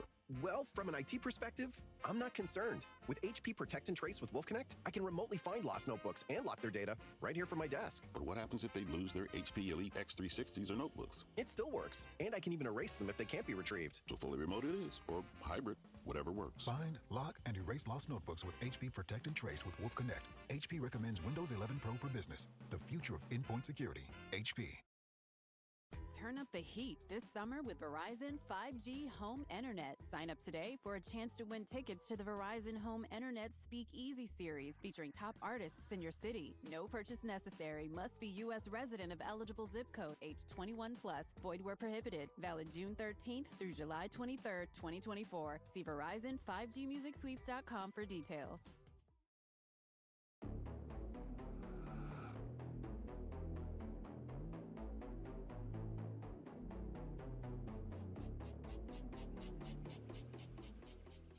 Welcome back, everyone. This is the sorry, not even the penultimate. This is the ultimate game, the final showdown of KAPPA Corp and PGD. I mean, I hype it up. This is just a main series game or a main league game, right? We're not gonna get too crazy here, but we have seen some pretty exciting stuff, huh, Z10? So far, so good. Yeah. Now, uh, we're in the process of, we've got a situation where the teams had a remake. But looking at the gods that we've got selected here, these are some interesting team comps coming out of both sides. And honestly, both of these comps kind of play a lot differently than what we've seen so far in the set. Now, I know we were mentioning the Camazotz. At the end of the last game, you brought up the Camazotz. We're gonna get to see that. I think the biggest thing that I don't care for here is probably this Hun Bats. That's crazy, because I know a lot of Hun Bots lovers out there. The most peculiar thing to me that I want to touch on is Mr. Pojangle has stolen Charybdis from Snips. Snips has actually jumped onto the X-Ball there, and so this is going to be a big old pride moment, because if Bojangles gets slammed by this X-Ball, it's all over. Man, he's going to sleep. Man, I'm done with this. That being said, Well, he's still got other sometimes you got to do it. Sometimes you got to do it. Well, sometimes you got to do it, and there are occasions where you don't have room in the bands to get rid of a god, so you say, all right, I will just physically take it from him and play it myself. And you kind of leave to that hope that, like, well, maybe he sucks on whatever hunter he's going to pick. I'm going to pick this one he's been doing well on. Which when you're in a comp scene, you have to kind of assume that people are going to be able to play more than one god. So I'm fully expecting Snips to perform perfectly well on this X-Ball. I think looking at these drafts now, PGD have went back to this Odin, which I don't hate at all. Odin performed very well for them. They got the utility they needed out of it. Now, PGD, the issue they're going to run into here that they didn't last game is that for the most part, everybody on KAPPA Corp has a way out of that cage without a Phantom Shell. With the exception of Morgan Le Fay. Yeah. And, at that point, you kind of get into this territory where you make the argument for like, okay, so we take out Morgan Le Fay. And Morgan Le Fay is a difficult god to dive. So off the rip, I am liking the chances of KAPPA Corporation here, particularly on the counter dive. Yeah, really feels like KAPPA Corp, you know, looked at that Odin. Maybe that Odin was picked a little bit too early, or maybe KAPPA Corp just had a spidey sense about it and really picked around it. Or this is just a funny coincidence, but I like to think better of that situation, right? I will highlight Washabusha has picked up Shell from the enemy team. Last time around it was Evil Eyes playing that. Evil Eyes on their third god of the night. Majin Busha picking up the Eggshell. Appletoe still on that Charon makes a lot of sense. So something that we haven't talked about is why you don't like this hunt box. We'll get back to that in a second. Actually, no, never mind. We'll get on to that now. I thought we were gonna see a fight here.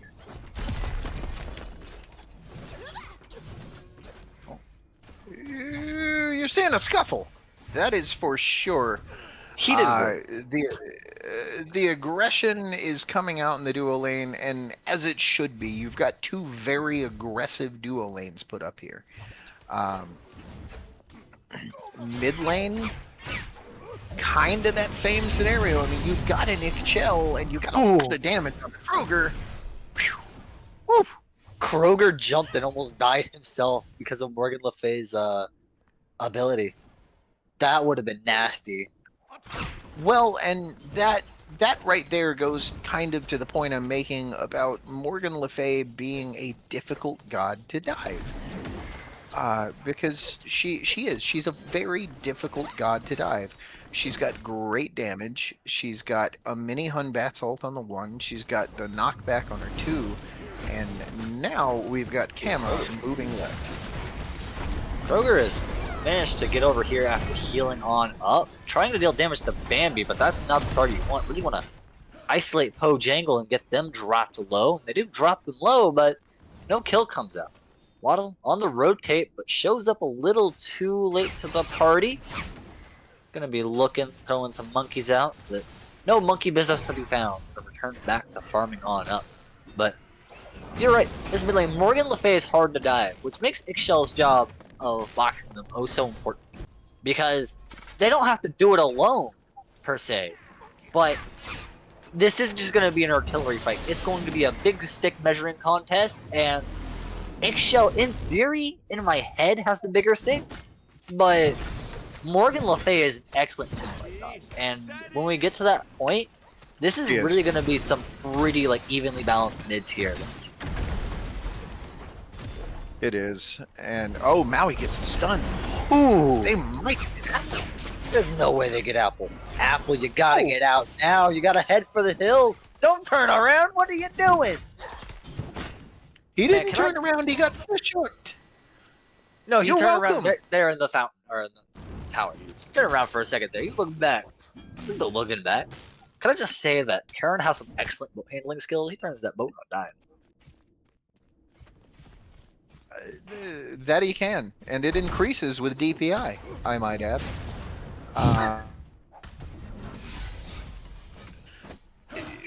Look, so right now, this is not Hun Bat's fantastic point in the game, and I'm glad to see Kroger making some aggressive positioning here, because right now isn't a time that Hun Bat's really boxes KAMMA. So, well, okay, KAMMA's running from him. All right. Ignore me. All right, I'll ignore you. For the rest of the cast, you are no longer here. Goodbye, TheT. Excellent. Excellent. We take those. All right. No, but in all seriousness, as we see some scuffles around the mountain, no first blood yet. KAPPA Corp has pulled up a decisive advantage in the gold department. They've been out-farming their opponents so far. Pittsburgh Gold Diggers have something to say about it. They're most likely going to secure this shield camp. Charybdis, not really in a position to do anything about it. But we're seeing a lot of boxing to these middle objectives. So far, KAPPA Corp's got better of them. How do Pittsburgh Gold Diggers change that, right? Because the early game is important. It may not be as early as important as the late game, but right now you really got to win your early fights so you can put yourself in a good position for that. I think the key to building a gold lead in the early, especially in a matchup like this, is going to involve that Bull Demon. That Bull Demon is so important, and we've got Bats and Camo coming in from right. Oh boy. Bat out of hell. They were blinded for a little bit. The wave comes through and washes away. Oh. Monkeys are not used to the ocean. They will get swept under the waves. Oh my, that was an excellent ult from Apple Toast there. And nonetheless, to secure the first blood, so that little bit of like gold lead that KAPPA Corp had built up, it's now back in the 300 territory, completely even. You've got a death onto this Hunbats, who, like I was saying earlier, isn't one of your shining early game gods. So that XP that he's losing out on, or not losing out on, and he's still going to be slightly ahead of Camazotz. And yeah, okay. I'm buzzing in the back anywhere to buy items. Tish. So, yeah, Camazotz has been losing this neutral farm war. I believe they've lost both mid and neutral camps. And that's going to hit hard. It's just some good XP, good gold. You can see them steadily pulling ahead. The Karen actually going for the invade here, trying for a cheeky steal. Can they manage it is the question. The abilities come out, and they get the support camp. Great job, Apple Toast. You're gonna run for the hills. You're not even... Yeah. Very solid. Any farm that you can deny your opposing team, especially in a game this close. Oh, here comes the chalk ult. Odin leaps it. All right. Close. I'd like to see Pittsburgh Gold Diggers start making more of a concerted push for some of these neutral objectives. I'd like to see them trying to pull this BDK.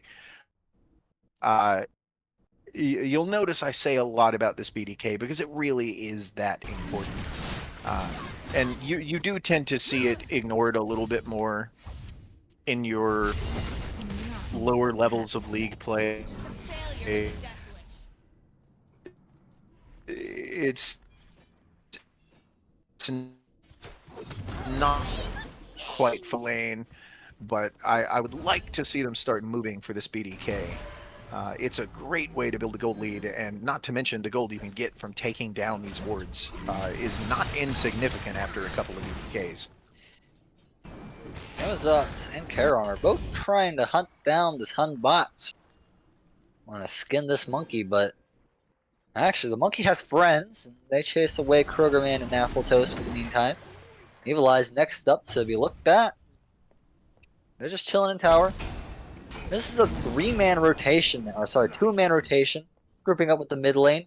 Now surrounding this Pyromancer pit, just some Harpies in there for now. There are stones throw away from the BDK, and this is what you've been talking about for so long. A concerted effort for these neutral objectives, and right now, KAPPA Corp are gonna forfeit them to PGD for now. Yeah, and honestly, PGD really could look to pull and fight in this BDK camp. You know, you've got beads up on everybody. You've got Ikchel with a little bit of a lead. You've got Camazotz with the Jotuns. Like, you've got a great team fight here. The only thing you really got to worry about is that Fear No Evil out of the Hunbats. And with everybody having their beads up, and you've got Bat Out of Hell, like, you could make a good fight in this pit. Toast taking a lot of damage. That is not a good sight on the Karen. Lots of damage coming out from the Morgan Le Fay, but no Dice Dick Show to heal them up to make sure the Karen stays safe. Meanwhile, the Odin winning the boxing match. I don't believe Krogerman was there to help in that fight, but either way, Bonehead back to the boneyard, and another BDK pull here. Sorry, a BDK pull here for PGD. They should be able to secure this even without the help of... Oh no, actually, that is not a rotate for Big Black Man to secure this. It's going to just be a Krogerman soloing the BDK.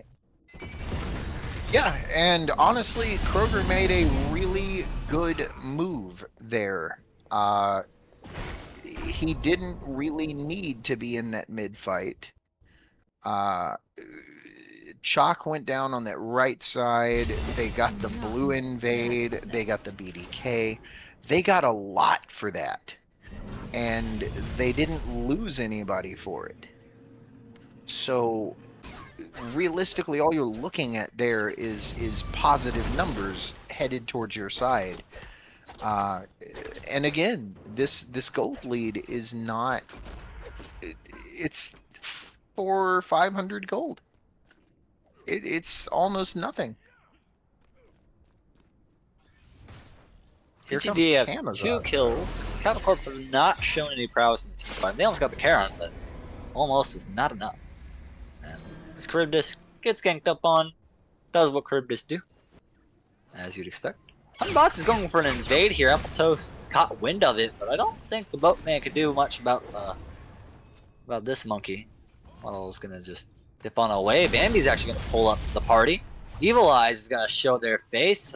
All of a sudden, we have a fight deep in PGD jungle with Odin on the flank. Big Black Banana trying to look around, trying to look for an engage, but Capricorn decided to chase them instead. Odin hops over the wall, and now they've chased around. They've been looking one way and the next, but they have Whiplash. They've been looking and haven't found anything. Instead, PGD find a pick on the Bambi possibly here with so much damage coming out. He may still go down here, but we've got the Fear No Evil down in the backside. That's gonna create some space. Maui fighting for his life here. So is Busha.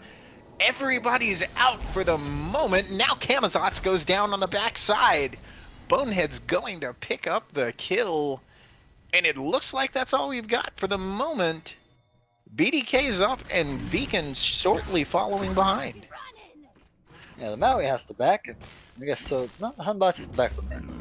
But either way, surprised none of these objectives are getting immediate control. Morgan Le Fay and Shaka are enough to take this BDK and then show presence around the beacon. They entirely disengage. And that's all fine and dandy, but now what are you going to do? You're going to go back into the jungle, you're going to farm. Beacon's going to come up, no one's even in the zip code. Hunbox is the closest, but now PGD are actually starting to group up and push for it. And Capcorp doesn't have an effort for it. They don't have anyone really there. Big Black Banana's forcing a tower. Beacon's going to go the way of PGD. And now that advantage they got from that fight, they completely forfeit. Yeah, and this kind of goes back to that age-old saying of like you have to get stuff after the stuff, right?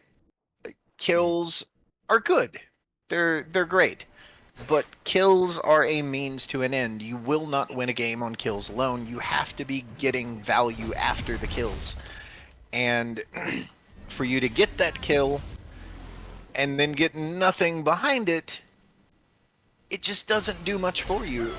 Bojangles caught between Kama, and here comes X-Ball. Oh, they're giving it as good as they get, though. They have to dive down into the maw, but Kroger, man, gets hit by the ult! Charybdis with the solo kill. Snits managing to get the refrag. The Karen ult there just to make sure, but that's still PGD. They're fine with that kill, but they're just going to have to be because, honestly, that was a little bit of a blunder there. Yeah, Mr. Poe Heisenberg there turned around and said, I am the danger. He absolutely toasted this Kamazotz. And realistically, Hunbat's now with a bit of a lead.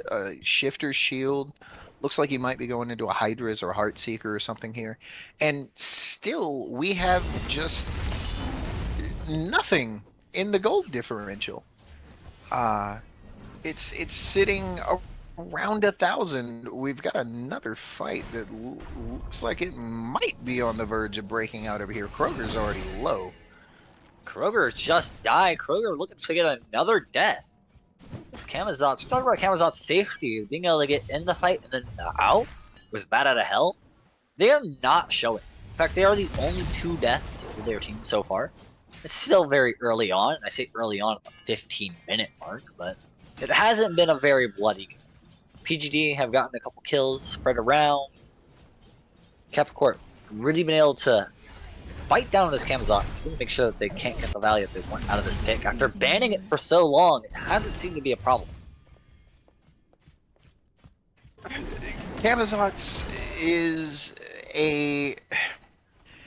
It's a pick that performs better in some hands than others, and a lot of it is about timing his abilities, right? There's an iframe on that 3. You can get a lot of value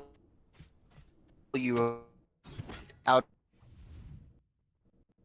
of it if you know how to time, provide a lot of safety if you see what's coming and preemptively use it. You know, obviously you can't just pop it when you're already CC'd. So I think he just needs to play it a little more aware on some of these fights. He's not behind by any real stretch of the imagination. A little bit behind on the item compared to his counterpart, but it's nothing that's going to make a real difference. He's just going to have to watch this CC because KAPPA have a lot of it. Alright, well, we're just going to throw out abilities. We're going to have a real good fireworks show. July 4th was last week. We don't need to do all this. So, KAPPA just, once again, pulling back. They are on their side of the jungle, but they have a chance to pull Gold Fury here. It is warded. They have a chance to pull Pyros. They force back a couple PGD members. Do they have the moxie to take it? They really need these objectives to start making a lead. Even though they do have the gold difference in their hands, they need to turn it into something tangible. Because right now, it's not a lot. It's pretty close. Right. I mean, it's okay. Right? So, you really want to turn that into 4K, 5K before you really say, hey, we have a good gold lead. We're going to do something. Yeah, and it looks like they might start to look to group up over here around this Pyro, but they're trying to hit this Maui and just not succeeding. The god is extremely difficult to lock down, and he's got backup coming. This beacon's coming up now, and I have to imagine that PITTSBURGH are here to contest it. It looks like KAPPA have 4 in the area, though. No, cancel that. It's a trap. Make that 5. I do love the VGS callouts. I do love how much focus is being put on this beacon. It is a very crucial objective. Depending on how close the game is, Big Black Banana is going to dive in, try to create some space. They're going to try and take down Bonehead and Bambi, the 2 frontliners. But no, Apple Toast is the one to drop. The Camazotz, Bat Out of Hell, doesn't find any kills, no targets, has to come back down empty-handed, and KAPPA with the beacon. KAPPA with the beacon, and now all 3 T1 towers are down for KAPPA Corporation. That makes the map state very much in their favor. They're pulling this Pyro outside of an Odin Steel. It should go to them. So now they've got the Pyro. Now they've got a bomb in hand on this Chalk. And now they've got a gold lead that is approaching that mark of tangible. Like you mentioned, it can be felt. 3-4K, you're starting to approach that mark where a couple of your players might have enough gold to, you know, have a full item completed that a counterpart might not have, and that may be enough to make a difference in some of these fights. Like that Staff of Mirrodin that just got picked up onto the MLF, despite the fact that Ixchel has a 2-level XP lead over the MLF. Alright. Looking at that XP differential, it looks like, other than that Ixchel, it's actually going in the favor of KAPPA. It's a 1-level lead. It would, in fact, appear that way, yes. So the Ixchel has been doing a lot of work. And Murray LeFay has a kill, but you just gotta get that farm in. It's so important. Not every stat appears on the scoreboard. I mean, while we have almost all the stats here, and I could show you exactly where this is coming from and that minion damage and how well this Ixchel has been farming, it's not always the easiest to pinpoint down. Majin Busha, though, is being targeted, is dropped low, but Waddle and Evil Eyes do not have the opening and try to secure that. They're going to back off for now. Be fine with getting these oracles. The rest of KAPPA Corp are actually sizing up for this Gold Fury. They're already on it. It's already pulled halfway, and PGD are on their way and try and steal it. KAPPA Corp do manage to secure a great Maui pull. All of a sudden, this is a great fight for Kappa. The shot bolt comes down. Bambi gets a kill. The Odin Cage is in effect, and it does keep them away for now, but only for so long. Pojangle taking a lot of damage. Bat out of hell managed to get the Charybdis, but Krogerman is not going to get away with his life for that. And now, 2 for 1, and the Fury. I call that a win. It definitely is a win for KAPPA Corp. They're also going to get Apple Toast on the backside of it. There is just one significant problem, and Krogerman made a great target selection. Because KAPPA Corp do not have their carry to run directly at this Fire Giant. And that is really the saving grace for Pittsburgh Gold Diggers here, is that Kroger did manage to kill Charybdis. If Charybdis is alive at the end of that, KAPPA Corporation walk right over and they take that fire. That one lifeline is all it needs to stay in this game, but it's one thing to play to not lose, it's another thing to play to win.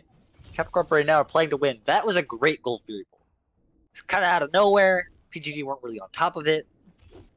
And once they get on top of it, it's a bad fight for them. Well done by KAPPA Corp. 5-man grouping for that. Everyone, full cohesion. What you want to see. They also take the kill lead, which isn't something we've had for a minute. Not since game 1, I believe. So, we take those. They're showing prowess in these team fights, and that's exactly what we want, because at some point, it's going to come down to these crucial fights around the objective. Obviously, we're talking about how kills aren't everything, but at some point, you do have to get those picks that you need to get. You do have to get the openings, and that's going to come from these opening picks right here in these fights, especially in this little skirmish. Absolutely. That looks like the beads out on Majin Busha from the Maui 3. That's going to be a big relic to look for here in the next couple of minutes with this Pyro fire up. It looks like might be trying to take a fight up the lane, though. Apple Toast is up there. Yeah, Charybdis, Mr. Pojangle, also up there. Rolling 2 peep. And, oh, Evil Eyes is going to get a kill. Mr. Pojangle trying to take one with them. Can they manage? No, but Bonehead might be able to follow up. Not in time. They've isolated this 3v2 in mid lane, though. They just need someone to dive. They just need an end, but they don't take it. Instead, they're going to back up, take the beacon. And I think that while it's not the win you want, it's one you're willing to take. Well, once again, you trade support here for Pojang. And again, it's a really good heads-up target selection by Kroger. Because once again, you can't go and take this fire. They're gonna have to find a way to keep Pojangle alive after these fights, or taking this fire is going to be a nightmare. There comes the Darkest Night. Darkest Night, but no ability to steal the Pyromancer. They'll go to KAPPA Corp once more. Pittsburgh Gold Diggers, their team gods have suffered from an inability to secure these objectives more times than not. So, it hasn't really been a part of their game plan. It's been more of a fighting comp through and through. They're looking for this fight now at Fire Giants. The rest of KAPPA Corp are sizing up for it as well. Bonehead taking his mana camp, but I don't think there's really an opening for this here. I think they're just content with warding it, maybe sizing up for another fight, maybe pulling Fury at some point, but Fire Giant should not be on the docket for either of these teams right now. Yeah, you're gonna have to get a pick before you can pull this fire. Despite the gold lead for Kappa Corp, as we've seen, PDD still very much have the capability to fight them. And you're gonna have to, if you're Kappa Corporation, find a way to keep Bojangle alive here. He's opting in for this crit build on the Charybdis with the Rage. Crit obviously being pretty solid right now. It also means he's going to be hitting these objectives really hard, but it's like I was mentioning earlier, he's going to have to be alive at the end of the fights to hit the objectives. And they're getting Primal Fury right now. Oh man, I don't even think Apple Toast gets here and Kappa try to steal. No. Kappa Corp managed to steal. Apple Toast is actually kind of alone here. The rest of PGD are realizing what's going on, being slow to react, but Kappa Corp, they're all well and good. 5-man strong still. Looking all around. And nothing to find. No, but that Primal Fury does make a big difference. You get, obviously, a buff to jungle monster damage, which does mean that getting this Fire Giant is going to be easier for you than it is for PGD. But once again, they're going to have to find a pick. And when you look at the Pittsburgh Gold Diggers comp, who do you try and pick, right? Like Camazot's not a super easy god to pick. Odin's nearly impossible to kill. I think you have to look for Majin Busha here. You also need to come up with a plan for this X-Ball, who is now coming up and getting involved in some of these fights. I think your first target has to be Busha and move the fight from that. But here we go. Odin Cage is down. Yeah, but you say that like they have a concerted effort to try and dive this. They haven't been trying to skirt the edge of this fight. They've been face first into it, meeting it 5-man strong out in the field. Good old classic warfare style, but that actually appeals to Programman, who jumps over the line and catches Charybdis. That's the carry we talked about. Oh, so crucial after the fight. Won't even be in the fight itself. The great Ixchel dealing some damage, but Evil Eyes and the great Morgan Le Fay to counter. Takes down Krogerman. Majin Busha low. Black Banana low. Apple Toast low. Everyone oh so low except Snips, who has to pull away himself because he knows that there's no peel for him should they dive atop of him. Black Banana taking a lot of damage. Can they get this kill secured? Apple Toast cancels the recall to try and heal. Oh, Bambi with the kill with the pull over the wall.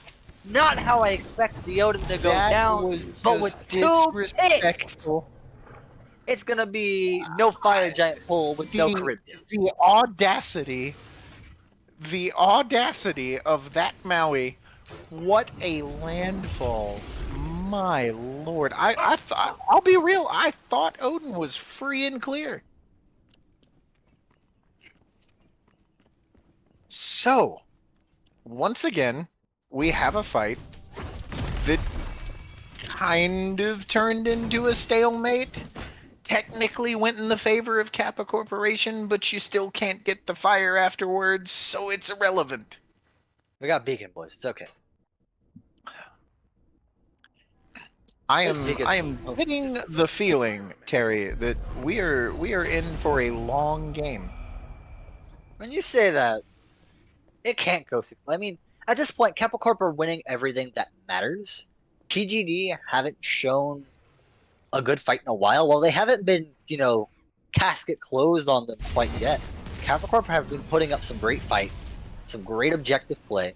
They just can't get this Fire Giant because every time they want to go for it, the Charybdis dies. That's the only reason this game isn't, already over and shut, is because this Charybdis died twice now when you have the opening for the Fire Giant.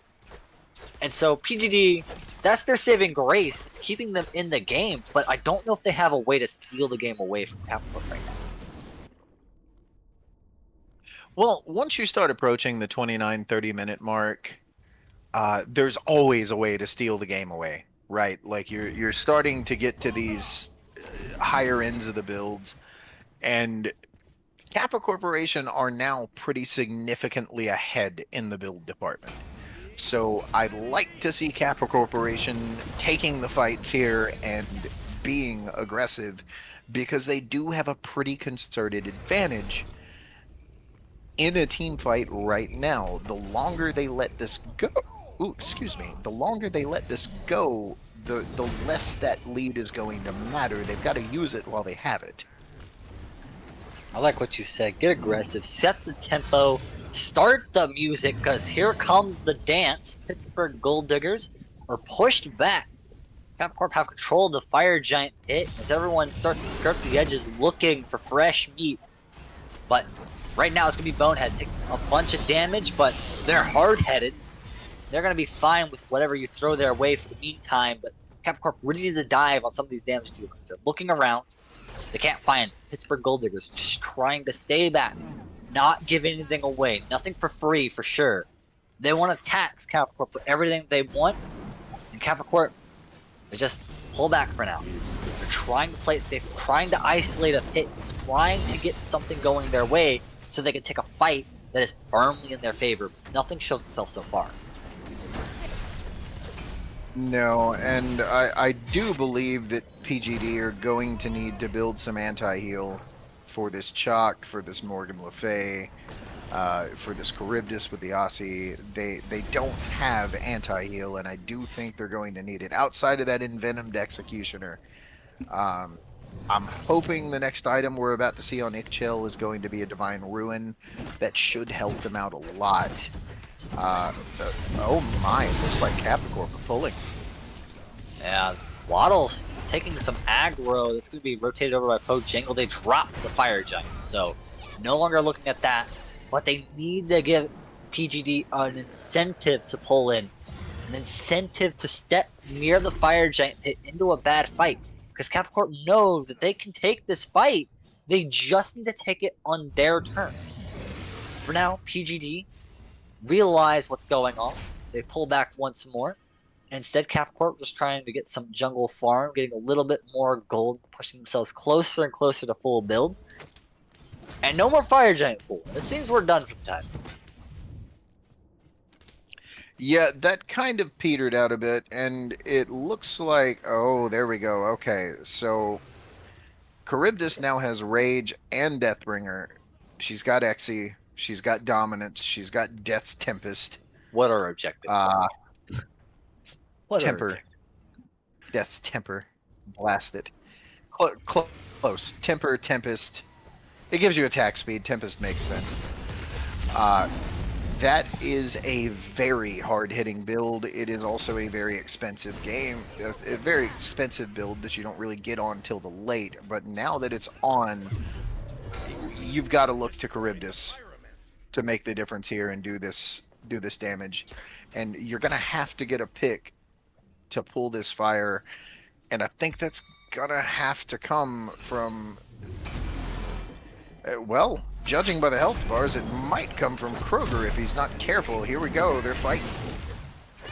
Bonehead pushing them back. PGD want nothing to do with this. They have the XP differential and gold differential not going in their favor.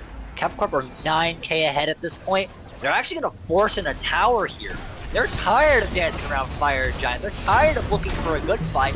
We'll take any fight we can get. We'll take it in your tower. We'll take it to you. Kroger Man to the air. Evil Eyes is going to get eviscerated here by Big Black Banana. Capcorp need to follow up strong. This Charybdis is throwing out autos like it's nothing. Apple Toast is gone. Black Banana might be next if they're not careful. They might skate away, but Snips is taking a lot of damage. They don't have the safety of Charybdis. In fact, it'll be Charybdis to secure that kill. Pojangle is low, but a lot of lifesteal. They'll get back up in no time. In a 4v3 now, Capcorp still want to force the issue, still want to take these objectives, pushing this lane up. And Black Banana, oh man, Black Banana, you don't have any health anymore. Kroger Man takes the remaining away from Pojangle, but they're dropped low themselves. Black Banana goes back to Fountain, they'll be able to heal up. But Kroger Man, they're on the run through the jungle, through the woods, and they'll also escape. So Capcorp managed that 3v3, take the T2, but they were looking They for almost something got more. the bird. Almost got They the bird. almost got the bird, and Horseshoes in hand. honestly, I think if as Charybdis, you just move off to one of the jungle camps real quick, you know, and get that Aussie proc, get those crits. I think you make a pretty decent argument for coming back in and taking that bird. As it stands, you just really didn't have the health to be up there. And Kroger knew that, and Kroger went in on it. And so here we are again with no EFG taken. Yeah, no objective taken. Actually, PGD are sizing up for their first objective, and it shouldn't go by. Then you got an eye, Slips and Kroger Man just dropping it on low. There is a chance for a steal. There's no shot. Okay, no shot indeed.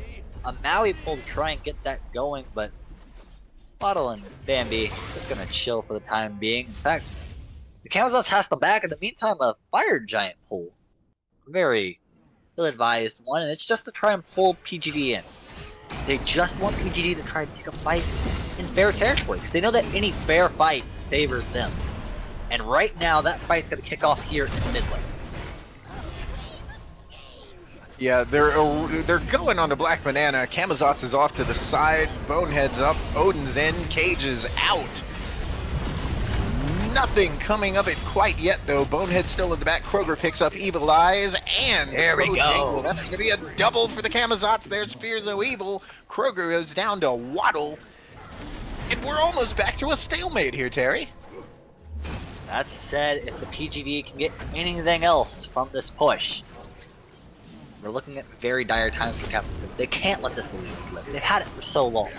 They've had such a good lead for too long now. Pittsburgh Gold Diggers, they've dug deep.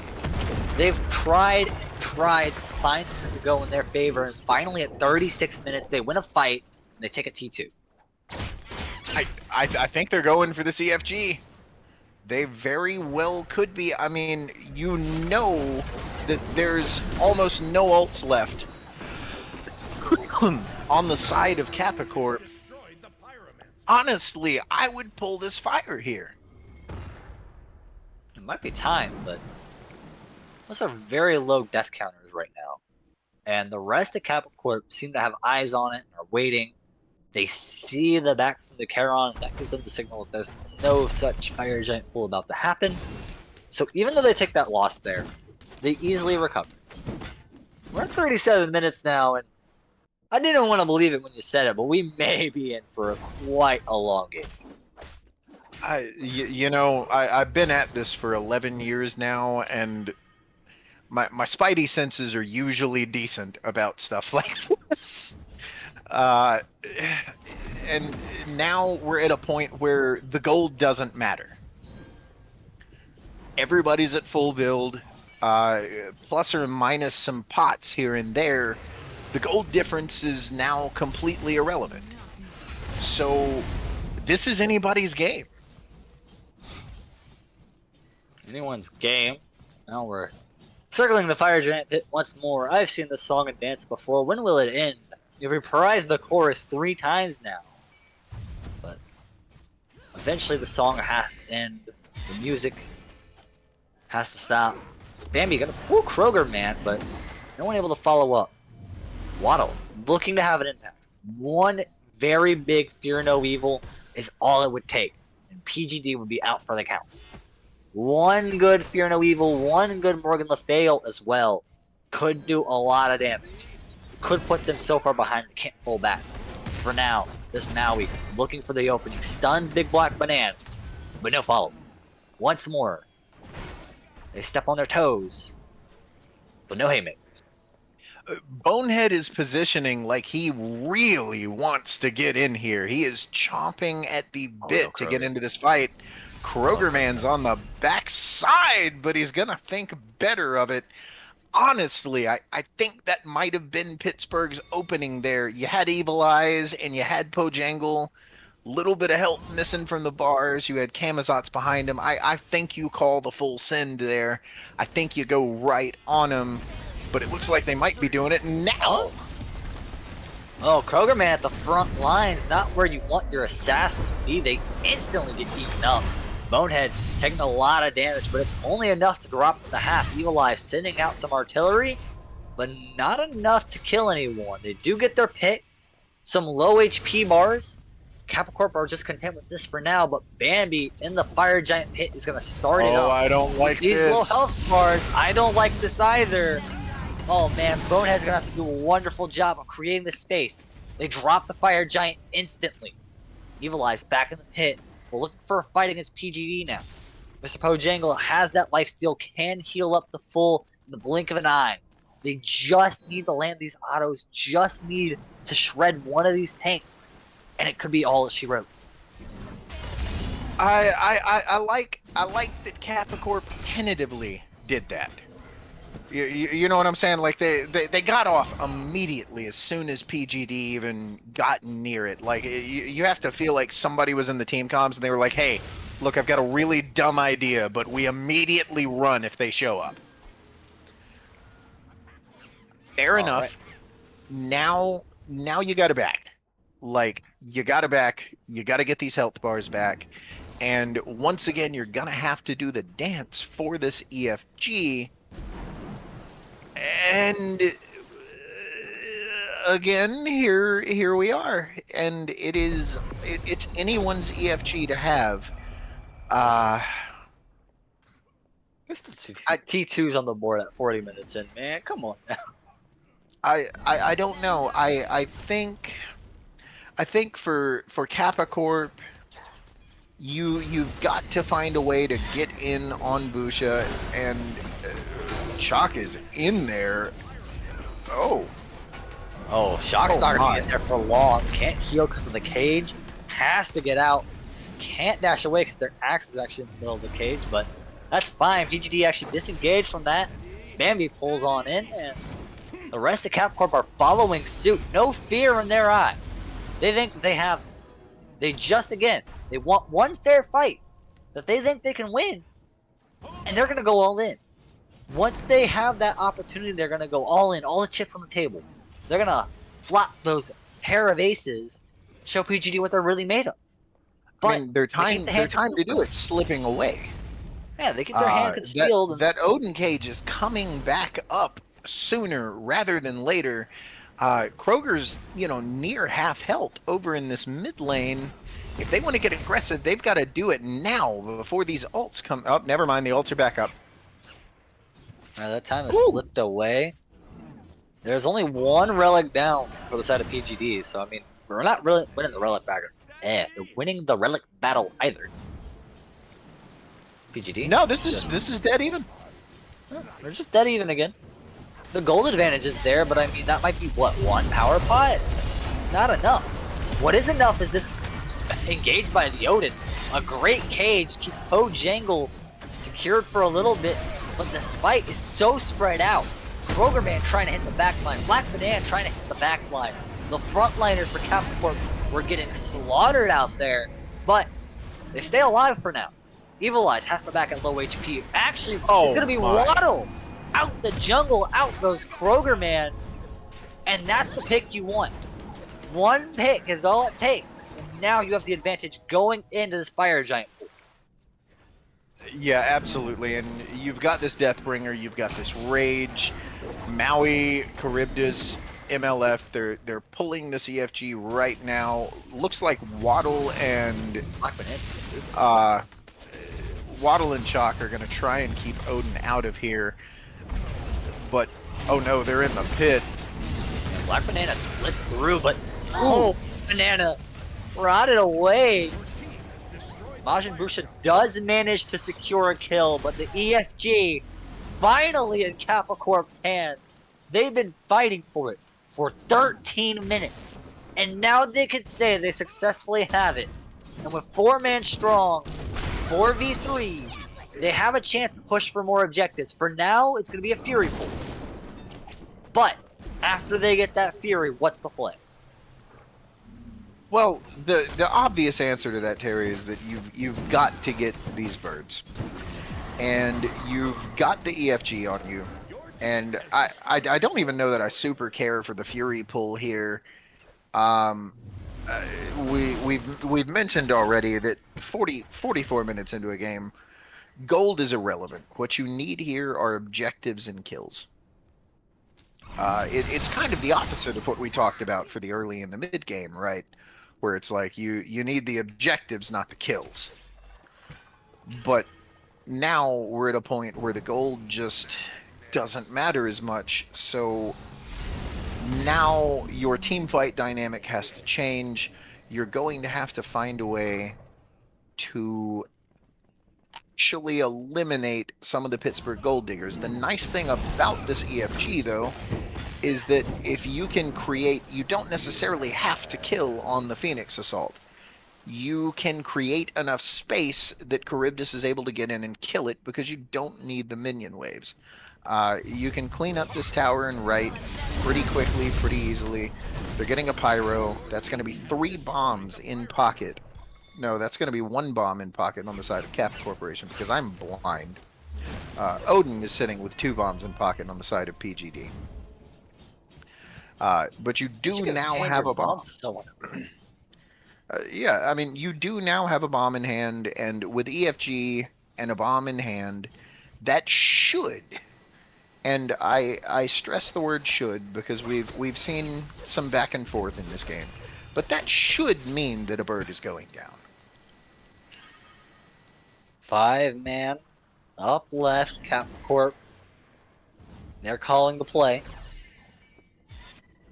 They're outside the gates knocking. Pittsburgh Gold Diggers now. Full man squad as well. Inside the Phoenix.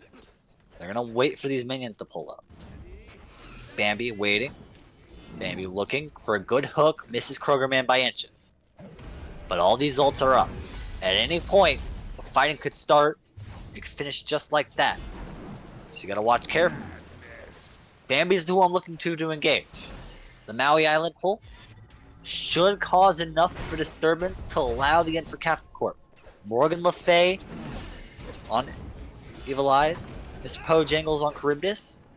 Both are going to send any member of PGD who CC'd into the fountain instantly. There's Maj and Musha, the person we were looking to.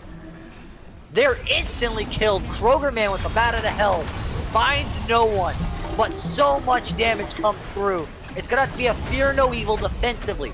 Apple Toast on the chase down. Waddle dies to Big Black Banana, but Evil Eyes with the refrag. Krogerman in the backline on that Kamazotz. Apple Toast gets another. The Charon pulling their weight. Big Black Banana and Apple Toast secured the Morgan. Evil Eyes is down. Kroger's still low HP. Is going to have to find a kill one way or another. The 2v3, Bonehead and Bambi, the 2 frontliners. I guess 2 frontliners plus Kroger. They're just going to back away for now. No, actually, now he's going to go in.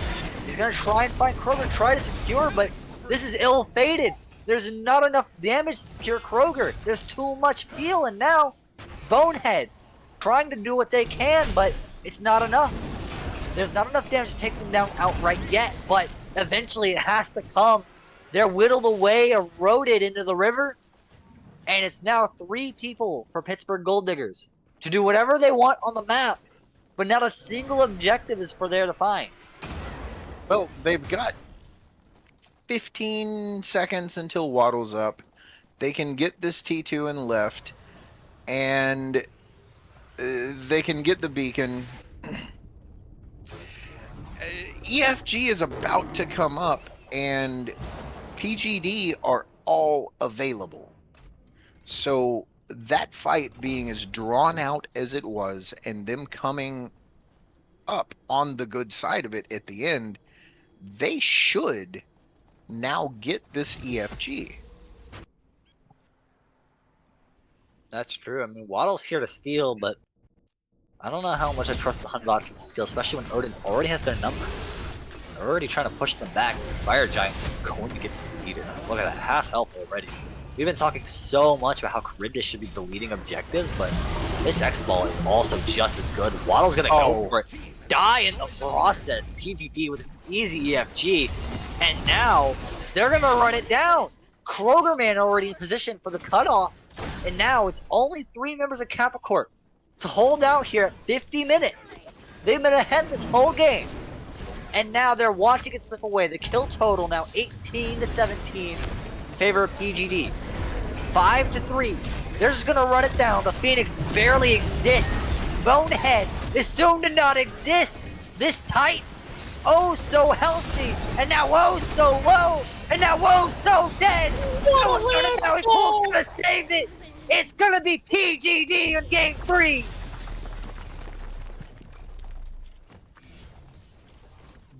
Beautiful, beautiful landfall from Maui there right at the end. Unfortunate that it didn't matter.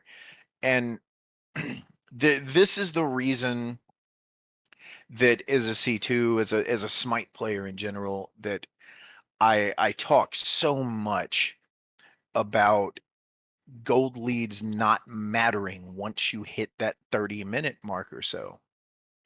Because once you're in that late game, it's even.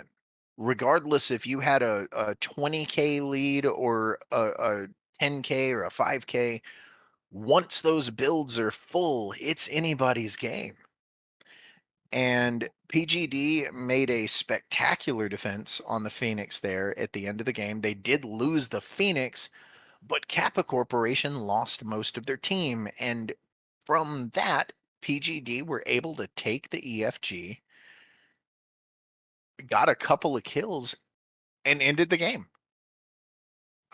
Beautiful play from PGD here. Yeah, I mean, it wasn't even just some of the members. They got that deicide on that Phoenix defense. And that's exactly what they needed to roll over, get that fire giant.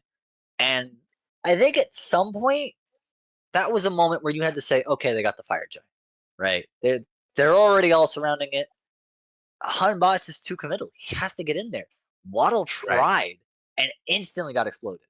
And then once Waddle's dead, you're at 4-man. Evil Eyes trying to fall back at that point. Morgan Le Fay doesn't have any, good escape. The Camazotz of Kroger was already in position. Kroger Man really turned it around. There was a lot of times that Camazotz was getting caught out, killed, and spots where Camazotz really shouldn't be getting caught out and killed at.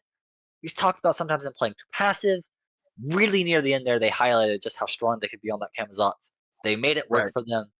And they managed to help secure out that win just by getting that one crucial pick, making sure Morgan Le Fay couldn't get anywhere. 3v5 at that point, it was as simple as pie running that in with EFG. Absolutely. It was a beautiful set from both teams. Pleasure to watch, pleasure to cast. And I don't know if you have any closing thoughts other than that, Z10? No, it's 11 o'clock at night. I have very few thoughts left. Same for me. It's been a joy, everyone at home. We hope to see you here at Quack on a different day. But until then, have a good night.